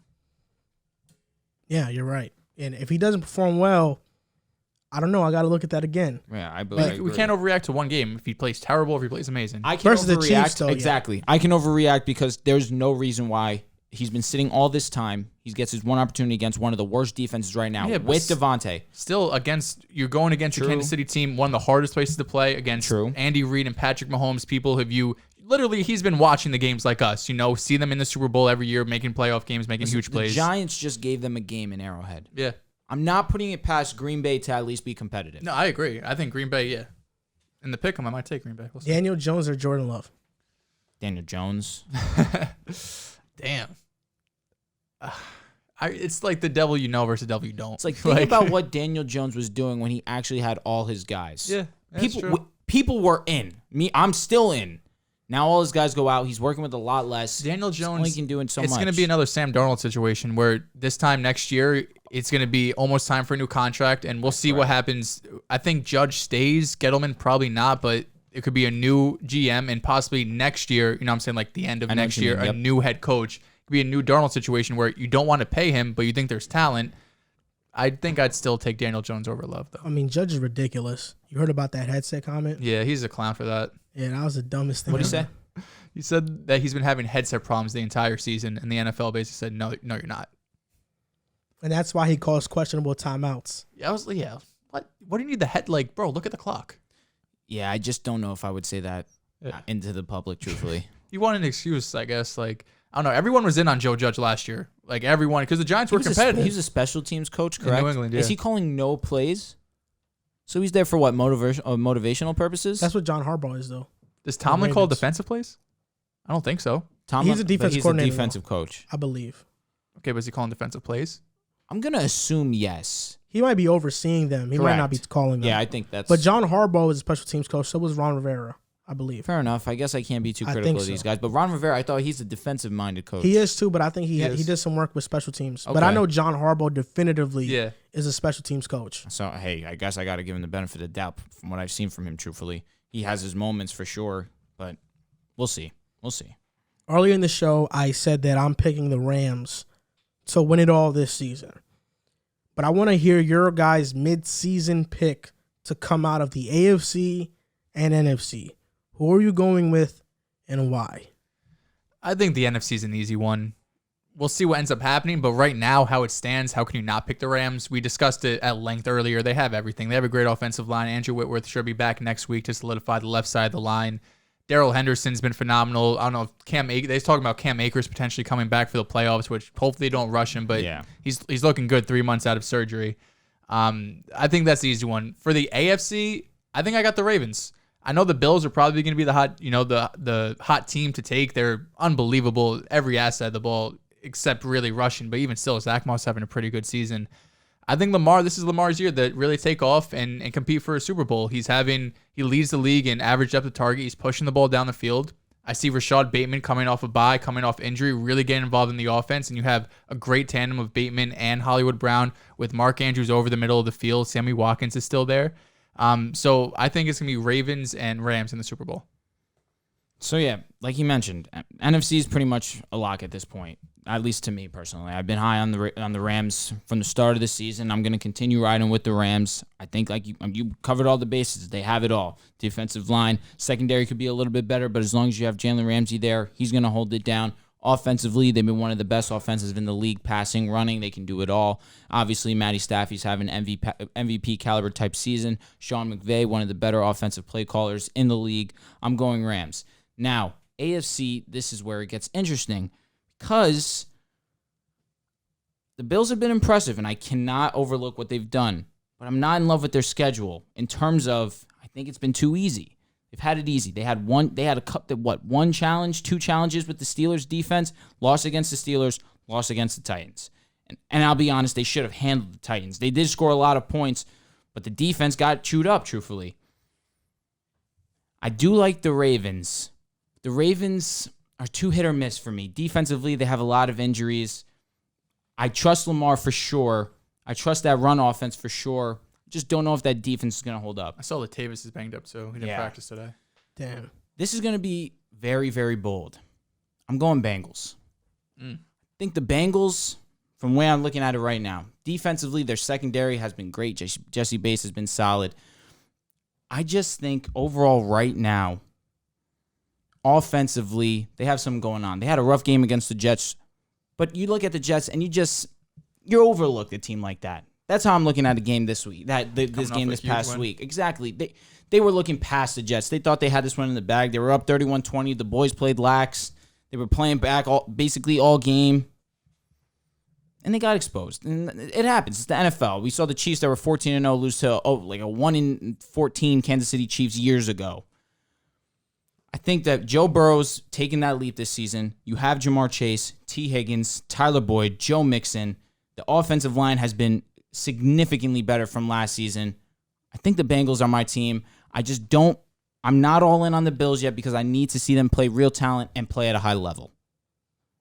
Overall, the Bengals secondary has been pretty complete. Run defense has been great. Secondary has been a little bit spotty, just based off the game against the Jets, truthfully. But at the same time, I'm not overthinking it, especially because it's the Jets. They took it easy. They'll be back next week. They're going to be impressive. I'm taking the Bengals. The Bengals have every chance, just looking at their schedule, to control their own destiny. They have all of these games against AFC opponents and AFC North opponents. Browns, Raiders, Steelers, Chargers, 49ers out of conference, but then the Broncos, Ravens, Chiefs, and Browns again. So these last 8 weeks is going to give the Bengals a chance. If they want to be, a top 3 seed, if they want to win the AFC North, they're going to have every chance to, because every game except one of these is going to be AFC opponents, and almost all of them are going to be pushing for the playoffs. I mean, you look at it, Awuzie has been one of their biggest blessings in this offseason. Adding him was huge. Eli Apple, he's a manageable cornerback to have on the squad. Logan Wilson's their leading tackler. They have all their bases covered. Henderson, I believe his name, Trey Henderson. Hendrickson, excuse me. He's a decent pass rusher. I feel like if that's the one thing I could look at them and think, their pass rush could be a little bit better. But overall, that defense is pretty solid.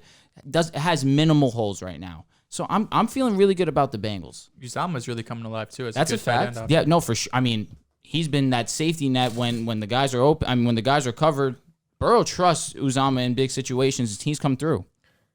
I have 2 teams in the AFC I can't quite decide on.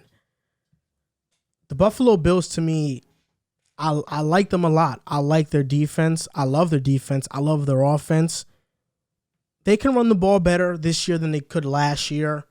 And I feel like their offense hasn't gotten 100% going just yet. But when I look at every team in the AFC, I think they're the most complete team in the conference. The second team, this is going to sound crazy, but I look at the Patriots right there. Yeah. And I'm playing now, not the Patriots. The Chargers. I like the LA Chargers, and there's a theory floating around that, in 2019, the Bucs finished with a 7-9 record. They drafted an offensive line with their 13th pick. They drafted the son of a former Pro Bowl defensive back in the second round, and Antoine Winfield Jr. You look at the Chargers, 7-9, 2020. Drafted Rashawn Slater, 13th pick. Drafted Asante Samuel Jr. in the second round. Steal. I feel like the Chargers have the pieces in place to make it to the Super Bowl, but their offense right now, to me, seems to be getting figured out just a bit. Versus the Ravens, laid an egg. Versus the Patriots, offensively, Herbert made mistakes. It just feels like teams' defenses right now have a step on the Chargers. They know what they're doing. That's why I'm not fully invested, but they would be my second pick. Then the NFC, that's easy. I'm going with the Tampa Bay Buccaneers. Now I'm playing. I was about to say, didn't bro just say, I'm going with the LA Rams. They're my pick to win it all this year. I just feel like this Von Miller move took them over the top as I'm looking at Drew's disappointed face. He's so sick. Not disappointed. Just interesting. Very interesting decision. Yeah, so I think the Rams just have it all. Like I said, the only thing that is making me just a bit queasy on them. I feel bubbly in the stomach about them. This is I don't why feel I can't good. support it, truthfully. Because he's not 100% confident? The biggest question is probably their most secure spot, truthfully. It's just, how is Stafford going to be in big-time games? We haven't seen it. To be fair, he's never made the playoffs, has he? Or even if he has. No, he has. He hasn't won. Think yet. about that game against Dallas. They had that game won. They picked up a pass interference flag. When in NFL history have they picked up a pass interference flag? Ever? No? That Rarely, one time? Yeah. Every once in a while. It's all right. And that team was like that. Yeah. No, that team was good. Yeah, that team was good. But, Dallas, they also got robbed. I don't believe that game. They did Dez against Bryant, Dallas. yeah. Against Green Bay, Yeah. 100%. He did catch the ball. We've seen worse moments. What about the Saints versus Rams? But I'm with you. Those were two of the worst, non-call. I guess both were non-calls. One was egregious. One was insane. Both were pretty egregious, if I'm being honest with you. That Saints one was ridiculous. It was pass interference. All three of us could have called that with our eyes closed. That one, he was completely hugging him, wasn't looking at the ball, wasn't trying to make a play on the ball, just goes and basically tackles the tight end. But the thing about it is that Stafford is my biggest question mark in the playoffs in a big-time game. Fourth quarter, he needs a fourth-quarter comeback. You don't got 225 chances like you did in Detroit to only do it 44 times. No, you got 1 of 1 in the playoffs. I haven't seen him do it, and that's why I'm skeptical about it. It's the same thing like Kyler Murray. We haven't seen Kyler Murray in the playoffs yet. That's why everybody is they know Arizona's good, But in the playoffs, how good are you going to be? Sometimes when you know. I'm also more confident in McVay than Kingsbury. That's a fact. I agree with that. But it's just Stafford, when the game's on the line, are you going to make that play or are you going to throw an interception? Because I've seen him throw those interceptions late in games. This year he hasn't. But I'm just saying that's my only question. That's the only reason why I couldn't be fully invested in it. I'm like 95% invested. But every team has a question mark. Look at the Bucs; their whole secondary is a question mark. Not when they're healthy. Okay, let's get healthy. Even when they're not healthy. When they're healthy, if they get with Jamel Dean, Sean Murphy, Bunting, when they're healthy, Carlton Davis, Jamel Dean, Sean Murphy, Bunting, Richard Sherman is now added into that mix. Now we know they're secure. If it's not the Rams, it's the Bucs for me still. But I will say over Dallas. Yes, yeah, Dallas is my number 2. I can't sleep on Dallas. I would say Dallas is probably my 2. My number 2. All these teams in the NFC can make it, man. A lot of them. Dallas, the Bucs, the Rams. Dallas' biggest thing is McCarthy. Is he going to fold? Clock management wise, is he going to fold? Even Green Bay with all their injuries, they've been highly competitive. So it's a wide open. This year is wide open, but the Rams, I just feel like have the most complete team in the NFC, and I think everything's just clicking right now. So I don't know. We'll see, but Stafford is my biggest question in the playoffs right now. How is he going to perform under the bright lights with the pressure on him? If he needs that one drive, what's going to happen? It's a lot of variables. And, with a guy like Tom Brady, I trust him. With a guy like Aaron Rodgers, I trust him. Even Dak Prescott, I've seen it in the playoffs. I trust him. Stafford, I don't. Have we seen it from Dak in the playoffs? We have. First year as a rookie. He lost. He threw for 300 yards, though. He lost, ultimately. It came down to the last drive because Aaron Rodgers was miraculous. It was an all-world drive. Probably the greatest drive I've ever seen. But one of the best throws. Dak was phenomenal. Was picture perfect that game. And then he beat the Seahawks when he ran in for that touchdown and did that flip. He's done it, So that's my concern with Stafford right now.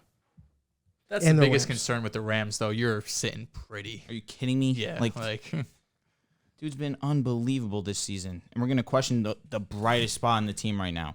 He's playing better than how Donald has been performing for them. The only one that comes close to him is Jalen Ramsey, truthfully. Oh, this isn't the first time that the brightest spot on a team doesn't show up in the biggest moments. Let me hear what he's about to say. I mean, Todd Gurley with the Rams. Okay, I thought he was about to get rude. LeBron? I thought he was going to say Payton or something. I was waiting for LeBron again. I mean, Todd Gurley with the Rams. But Todd Gurley got hurt. MVP. He got hurt. MVP, and then in the playoffs, his knees just went to shit. They gave out. Poor guy. But it's not the only time where we've seen a quarterback be great in the regular season and in the playoffs it doesn't transfer over. All right, here we go. 2011, Stafford, 380, 3 touchdowns, 2 INTs. That hurts. This is playoffs? Playoffs. 2014, 323, a touchdown, interception. That hurts. Threw for 205. I don't know who he played here. Had a bad game. 0 touchdowns, 0 picks. Only 18 completions, 32 attempts. 380, 3 touchdowns, 2 INTs, 323, a touchdown INT. It's not horrible. Yeah, but the game plan that Sean McVay is going to have is going to be better than whatever game plan he gets in. The weapons he has is better than all the weapons he's had. Calvin Johnson, bro. I'm talking as a whole. Obviously Calvin, but as a whole, he's never had these type of weapons. No. I don't know. Calvin or Woods and Kupp. I'm taking that Calvin only. Kupp is going to be putting up one of the best wide receiver seasons of all time. And I don't think talent-wise, those he's not those close, weapons but next to Calvin were too bad either. Nate Burleson probably. I mean, check it. The weapons. I'm not Nate sure. Burleson, they probably had because they went 11-5 one year. That was a great year. Blanking at who their running back was. Jock Bell probably. Yeah. He rushed for 1,000 yards one year though. Let's see. It was Nate Burleson. Yeah. It wasn't bad. I mean, Cooper Kupp statistically is going to be putting up one of the craziest seasons ever. Yo, this Nate Burleson, Titus Young. That's a name, man. Titus Young. He thought he was a superstar. Yo, for real. Brandon Pettigrew. He was a good tight end. That's the guy that got the PI called back. Mm-hmm. Yeah. And Javid Best. Mm-hmm. Javid Best. Word. Pettigrew was a good tight end. Yeah, this group. He's as good as Higbee. Sorry. Yeah, he's as good as Higbee. Calvin had 2K one year. Calvin? Yeah. Almost 19. I mean, Cup is on pace probably for like 18, 19 I extra mean, bro, game. he's about to have all-time great I was season. gonna say he's on pace for like 20 TDs too. It's crazy because I thought this was gonna be Woods, man. Cup has just been all world. Yeah. Well, we'll see what happens. The playoffs ain't too far away. We're only like 8 weeks away from it. Yep. 8-9 weeks away from it. So we'll see. We'll see Stafford in the brightest light sooner rather than later. It's almost a mock draft season. Yeah, that's true. I gotta start watching film on these prospects and giving my opinions and takes. On to the last topic of the show: NFL Pick'em Week 9. Our Week 9 predictions. First game of the week: Thursday Night Football. Jets versus Colts. Who wins that game? The Colts are gonna win this game. They're gonna blow out the Jets by like 20. Colts. Hot take, JT, 200. Not against Fadakazi. You guys are horrible. Not against Fadakazi. You guys are 32nd ranked right now. Our D-line's supposed to be to running back, excuse me. I'm going with the Colts easy. Mike White is going to play come back bad, down to earth. And people can finally stop this dumb narrative about this controversy. Raiders versus Giants. I'll take the Raiders here. They've got to keep up in the AFC West. They're just a game behind. Even though the Chiefs, we've been talking all of this, how bad they are, they're a game out of first place. I'm going to go Raiders. Although I do think it's going to be a good game, I think the Raiders need to quiet the outside noise, make people realize what people need to be actually talking about when it comes to the Raiders. I think the Raiders win this one. I usually don't pick the Raiders. I don't pick them. And people always comment and say, oh, you're wrong about the Raiders. But I can't pick them here. I just can't. Something is not. You've been picking the Giants a lot. Because I just feel like it's going to be that 1 week where the Giants just figure it out. How many weeks? It's inevitable. You're going to hit. You're going to hit. Won twice this year, right? It could be this one. Who knows? If Saquon comes back, he's going to have a game. He didn't practice today. Really? He got put on the COVID list. He did. I forgot about that. I don't know but there if was that's 12, the close contacts. They retested them. I know. 12 came back negative. But he's still is probably like a close this contact. is to me is going to be an upset of the week alert. They're in Vegas? No. In MetLife. Oh, okay. I'm picking the Giants to win this game, to beat the Raiders. Okay. Falcons versus Saints. Oof. Who's starting at quarterback for the Saints, man? I'm making it easy. I'm going Saints. That defense is going to hold it down. I think the Saints win this one. I think the Saints probably do as well, especially, Calvin Ridley, hopefully everything's good with him. And they're in New Orleans. And they're in, Saints. I'm going with the Saints as well, although I think it could be a close game. Divisional. The Falcons, 500 team around there, someone around there. Bills versus Jaguars. Yeah, Bills by 15,000. Every player who has went on the Manning cast has lost. And Josh Allen was on it. And Josh Allen's going to break the curse, and they're going by 50. He should break the curse. I'm going Bills. I'm going Bills too. Browns versus Bengals. This is a good game. At Cincinnati. And Cincy's coming off an embarrassing loss, if we're being honest. I said it better myself. So I think this is a must-win game for them. They'll bounce back here, divisional opponent, and get another win in the AFC North. A lot of narratives coming on here. Bengals lost to the Jets. Obviously, that's embarrassing. They want to bounce back. Browns have had some controversy. Odell. Baker, is he really that guy? Who did the Browns play last week? Steelers. Yes, they did. They lost. Yeah. I'm going Bengals, especially because they're at home. It's a division matchup. Truthfully, anything can happen, but I think the Bengals have a little bit more to prove since they just lost to the Jets. I think they win. I think I'm going with the Browns. I think Odell not playing might do them even better because Baker might have a big time game. Like that? We thought that with Keenum, too. When Keenum played, and it didn't happen. It did win, though. Huh? Oh, I understand what you mean. Keenum played and that Odell was going to have a big game. Yeah. Fair. I think that the Browns win this game. I think it's going to be close. I wouldn't be surprised if the Bengals win, though. Agreed. Patriots versus Panthers. Stephon Gilmore is playing. Revenge game. I saw Sam Darnold isn't practicing, and P.J. Walker might take the start because of the concussion. Oh, hell no. Yeah, so with that, I think the expectation is P.J. Walker is going to start, so the Patriots and Bill Belichick's not going to let P.J. Walker beat star. him. I got to give the Patriots their credit. They have definitely impressed me, given the roster that they currently have. They've won a few games. They've been in a lot of close games. The one that sticks out to me the most is obviously that Tampa Bay game. So I think that they should win this one. I'm not in love with the Panthers roster. CMC is back, which is interesting. He was very limited at practice today, per source. But I did see that he's going to be taken off the IR. Yeah, designated to return, so he could come back in the next 3 weeks. I was going to say I saw 21 days.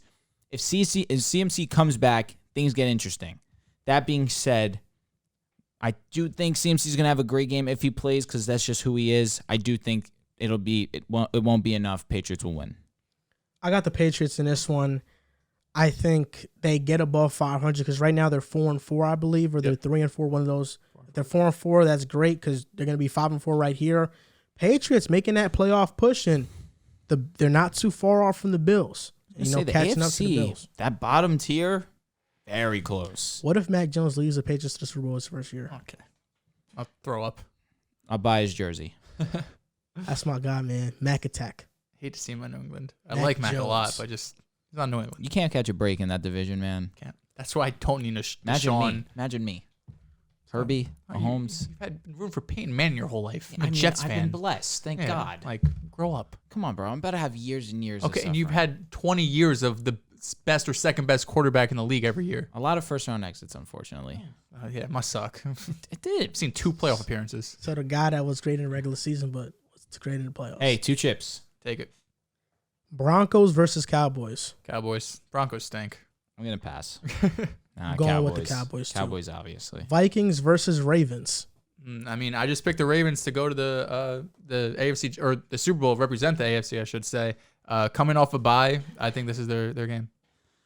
I'm gonna go Ravens. Vikings just have shown that they can't get it done in the crunch time. A game that was most definitely winnable against Cowboys with a backup QB. They couldn't win that. Can't trust the Vikings at all. I'm going with the Ravens. The Vikings are going to make this one close because they make every single game close and they lose in down to the wire. Bro, being a Vikings Are they fan must winning be the division? brutal. You never know. It can happen. I respect it. I respect that. The Vikings, I feel like, have a chance to win this game. But for some reason, whenever I pick them this year, which has been a lot, they lose. So I'm going to go, I'm a jinx the Ravens. I'm going with the Ravens this game. I think the Ravens will win this one. Okay. My boys, Wink, man. wink. Texans versus Dolphins. Dolphins, gotta be. Ride, baby. Yeah. You already know. Tua time. Tyrod might play though. He's been nice. He has Okay. been solid. He's been nice. Tyrod might come back and play. Oh, If Tyrod plays? it's- Yo, I got the Texans. It might be interesting. Okay. I have the Texans. Tyrod Tua is Taylor. about to tweak. He should. Waddle about to tweak. Gesicki, who has been very Amazing. good. He has been. He's going to bug out Who's as better, well. Tyrod Taylor or Tua? Tua. My eyes closed.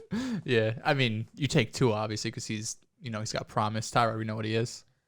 I'm going with the Dolphins this game. Chargers Means nothing versus to me. Eagles. Chargers. Don't gotta sit on this.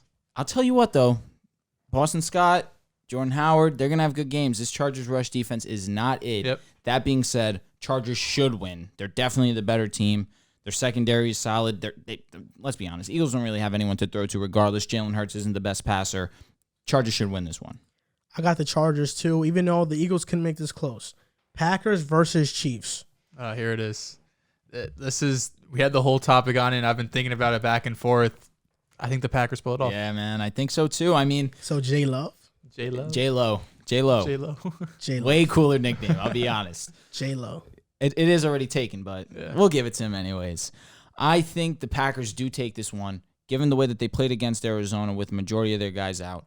I think that going against a Chiefs team right now whose defense has been very spotty, offense that's been very spotty, offensive line that's been in question, the Packers pass rush has been very, very good. I think Packers do win this one. It's going to be a good game, though. As much as I want to take the Packers and J-Love, I'm going to take the Chiefs. I just think this is a must-win game. They're 4-4. They got to get on top of that division. And this is a perfect opportunity for Mahomes to have that big-time game that we know that he's capable of having, and their defense finally coming alive. We'll see if it happens, but I just feel like the Chiefs No one have likes that guy. It's to just win funny. this game. It's funny because you're the big Jordan Love supporter, and we're both the guys that were skeptical, and we were picking the Packers, and you're taking the Chiefs. I think Jordan Love's going to have a great big-time game. There's I no really way do. you can have a great game and they lose. Yeah. There's no No, chance. there is. There is. No, there Mahomes- really isn't. Mahomes. Bro, Mahomes has been mid. Bro, you got to stop your head on Mahomes. He's 19 touchdowns, 10 interceptions. He's having it's worst year of his career so far. I mean, Worst year of his career. It happens to the best of them. Bro, Does. the defense is low-key haven't figured out. It's bizarre to me. I mean, even against the Giants, though, he was taking those checkdowns. He just the first drive he went down the field with checkdowns and threw the interception. But when the big kind play's of been not the there story for of the their- Chiefs, that's a their fact. season, yeah. Yep. I'm going with the Chiefs, though. Cardinals versus 49ers. Take the Cardinals here. It's interesting because Kyler seems like it's kind of 50-50. Didn't practice today. Cliff said that even if he doesn't practice, as long as, again, the mental reps, he can still play. I mean, obviously, if Kyler's out, it changes everything. But if he's healthy, or I should say playing, he's probably not going to be healthy regardless. But I'll take the Cardinals. I'm going Cards here. Last time the 49ers and the Cardinals played, it was a great game. It was only decided by one score. Kyler being hurt, being banged up, I should say, is going to make this a great game. But it's going to be exciting to see because I want to see Kyler sit in that pocket. I want to see him actually, be confident, make some good throws. I know he can do that, but it's going to be good practice for him to not rely so much on scrambling outside the pocket. Although this offensive line, as it's been solid, it's in due to Kyler's ability to get out of the pocket, make things happen. But I am excited to see it, and I still do believe the Cardinals win. I'm going with San Fran. Jimmy G just came off his best game, one of his best games of his career. I think he's finally getting healthy from that ankle. And this is a must-win for the 49ers as well. Like, they need to win this game to be in the playoff picture in the stacked NFC. So I'm going with San Fran. Real quick, Justin Fields, he balled out. He's good. He's nice. No, he's Bro, okay. 100 rushing is like crazy. The week I dropped. It's because I dropped him in fantasy. I'll be honest. I already know. I'm not looking into it, man. What?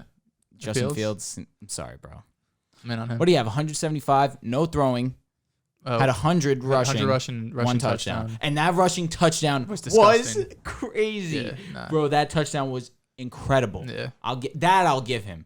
But I'm still not in. This is also 2 years in a row now, Kyler, midseason, getting lower body injuries. What is going on with that? It's hard because it could just roll your, you know what I mean? Like it's something like that. He was on a tackle. Yeah, and it's something that was it the last play? One of the last plays. He's a smaller guy. He is smaller. Yeah, I know, but because when he gets sacked and somebody lands on his body, it wasn't even a sack. It was a scramble that he slid and he got. I don't even think he slid. We saw the same thing last year. The first half of the season, he was incredible, MVP favorite. Cardinals looking good. He got hurt around the same time last year, around like week 8, 9, 10, middle of the season. And the second half of the year, he wasn't nearly as good. The new Russ? Russ doesn't get hurt. Yeah, but he just falls off second half. So yeah. But I'm still sticking with Kyler. I think Kyler will be okay. Titans versus Rams. Going Rams. Yeah. I'm going Rams too. I don't know why I hesitated. Yeah, I know. Come on, Rams. Man. I mean, without Derrick I was thinking Derrick Henry. Facts. Bro, I'll be honest. Rams might put 40 on him. Yeah, they might. They might. Bears versus Steelers. Can't believe this is the Monday night game. I'd rather watch we got a decent grass Thursday grow. night, or Sunday night. What was it? Sorry, Bears Steelers. Yep. The Steelers should win this game. I think Mike Tomlin, veteran coach, should be able to contain Justin Fields. I mean, he's had one good game, but still contain him in the pocket at least. Don't let him get outside. And then, that offense running through Najee Harris, they should be able to have a really good game. Tell you what, it's about to be a sack field day. Yeah. They're about to get to him nonstop. He needs to do a better job of that, reading the field, adjusting the offensive line, reading where the defense is coming from. Until I see that, especially against a team that the Steelers has one of the better pass rushers in the league, I'm not going to be high on the Bears. I'm going Steelers. I think their offense has been basically the Najee Harris show with a dash of Deontay Johnson when he's in the lineup. He's been pretty great. Claypool, I want to see a little bit more from him. He's had some moments here and there for sure, but at the same time, he needs to be a little bit more consistent. And part of that is in part of Big Ben being a shell of what he has been, what we've all been accustomed to seeing. But regardless of all the hate I'm giving to Big Ben right now, I think that he'll do enough to get past the Bears. This is going to be a defensive game. There's not going to be much offense in this one. I got the Steelers winning this one, but it's going to be very close, very ugly, like a 13-10 type of game. I think that. Dude, it's going to be low scoring. Elijah Mitchell rushed for like 130 against them. Najee. We just know the Steelers always play down to their competition. That's an excellent point. Yeah, it just Excellent always happens. Also, Celtics just beat the Magic. We're back. Y'all blew them out. Bro said the Magic. The Knicks are about to lose, bro. This is ridiculous. Pacers. You know what I'm tired about? Lakers should be on like a 6-game winning streak. 6-6. I think we'd be 6-2. What's your record? We're 5-3, which I'm not upset about. But 6 in a row, 6-2 after dropping the first 2. Ooh, we look good. Our defense could be a little bit cleaner, but we look good. Long season. True. So this is going to do it for this episode of the Pick Aside Podcast, episode 126. Shout out to Joel for being on the podcast. And shout out to DraftKings for sponsoring this. You can use promo code TBPN. And that's going to do it. You can follow us on Instagram and TikTok at the Pick Aside Podcast, on Twitter at Pick Aside Pod. Thank you for listening, and we'll see you next time.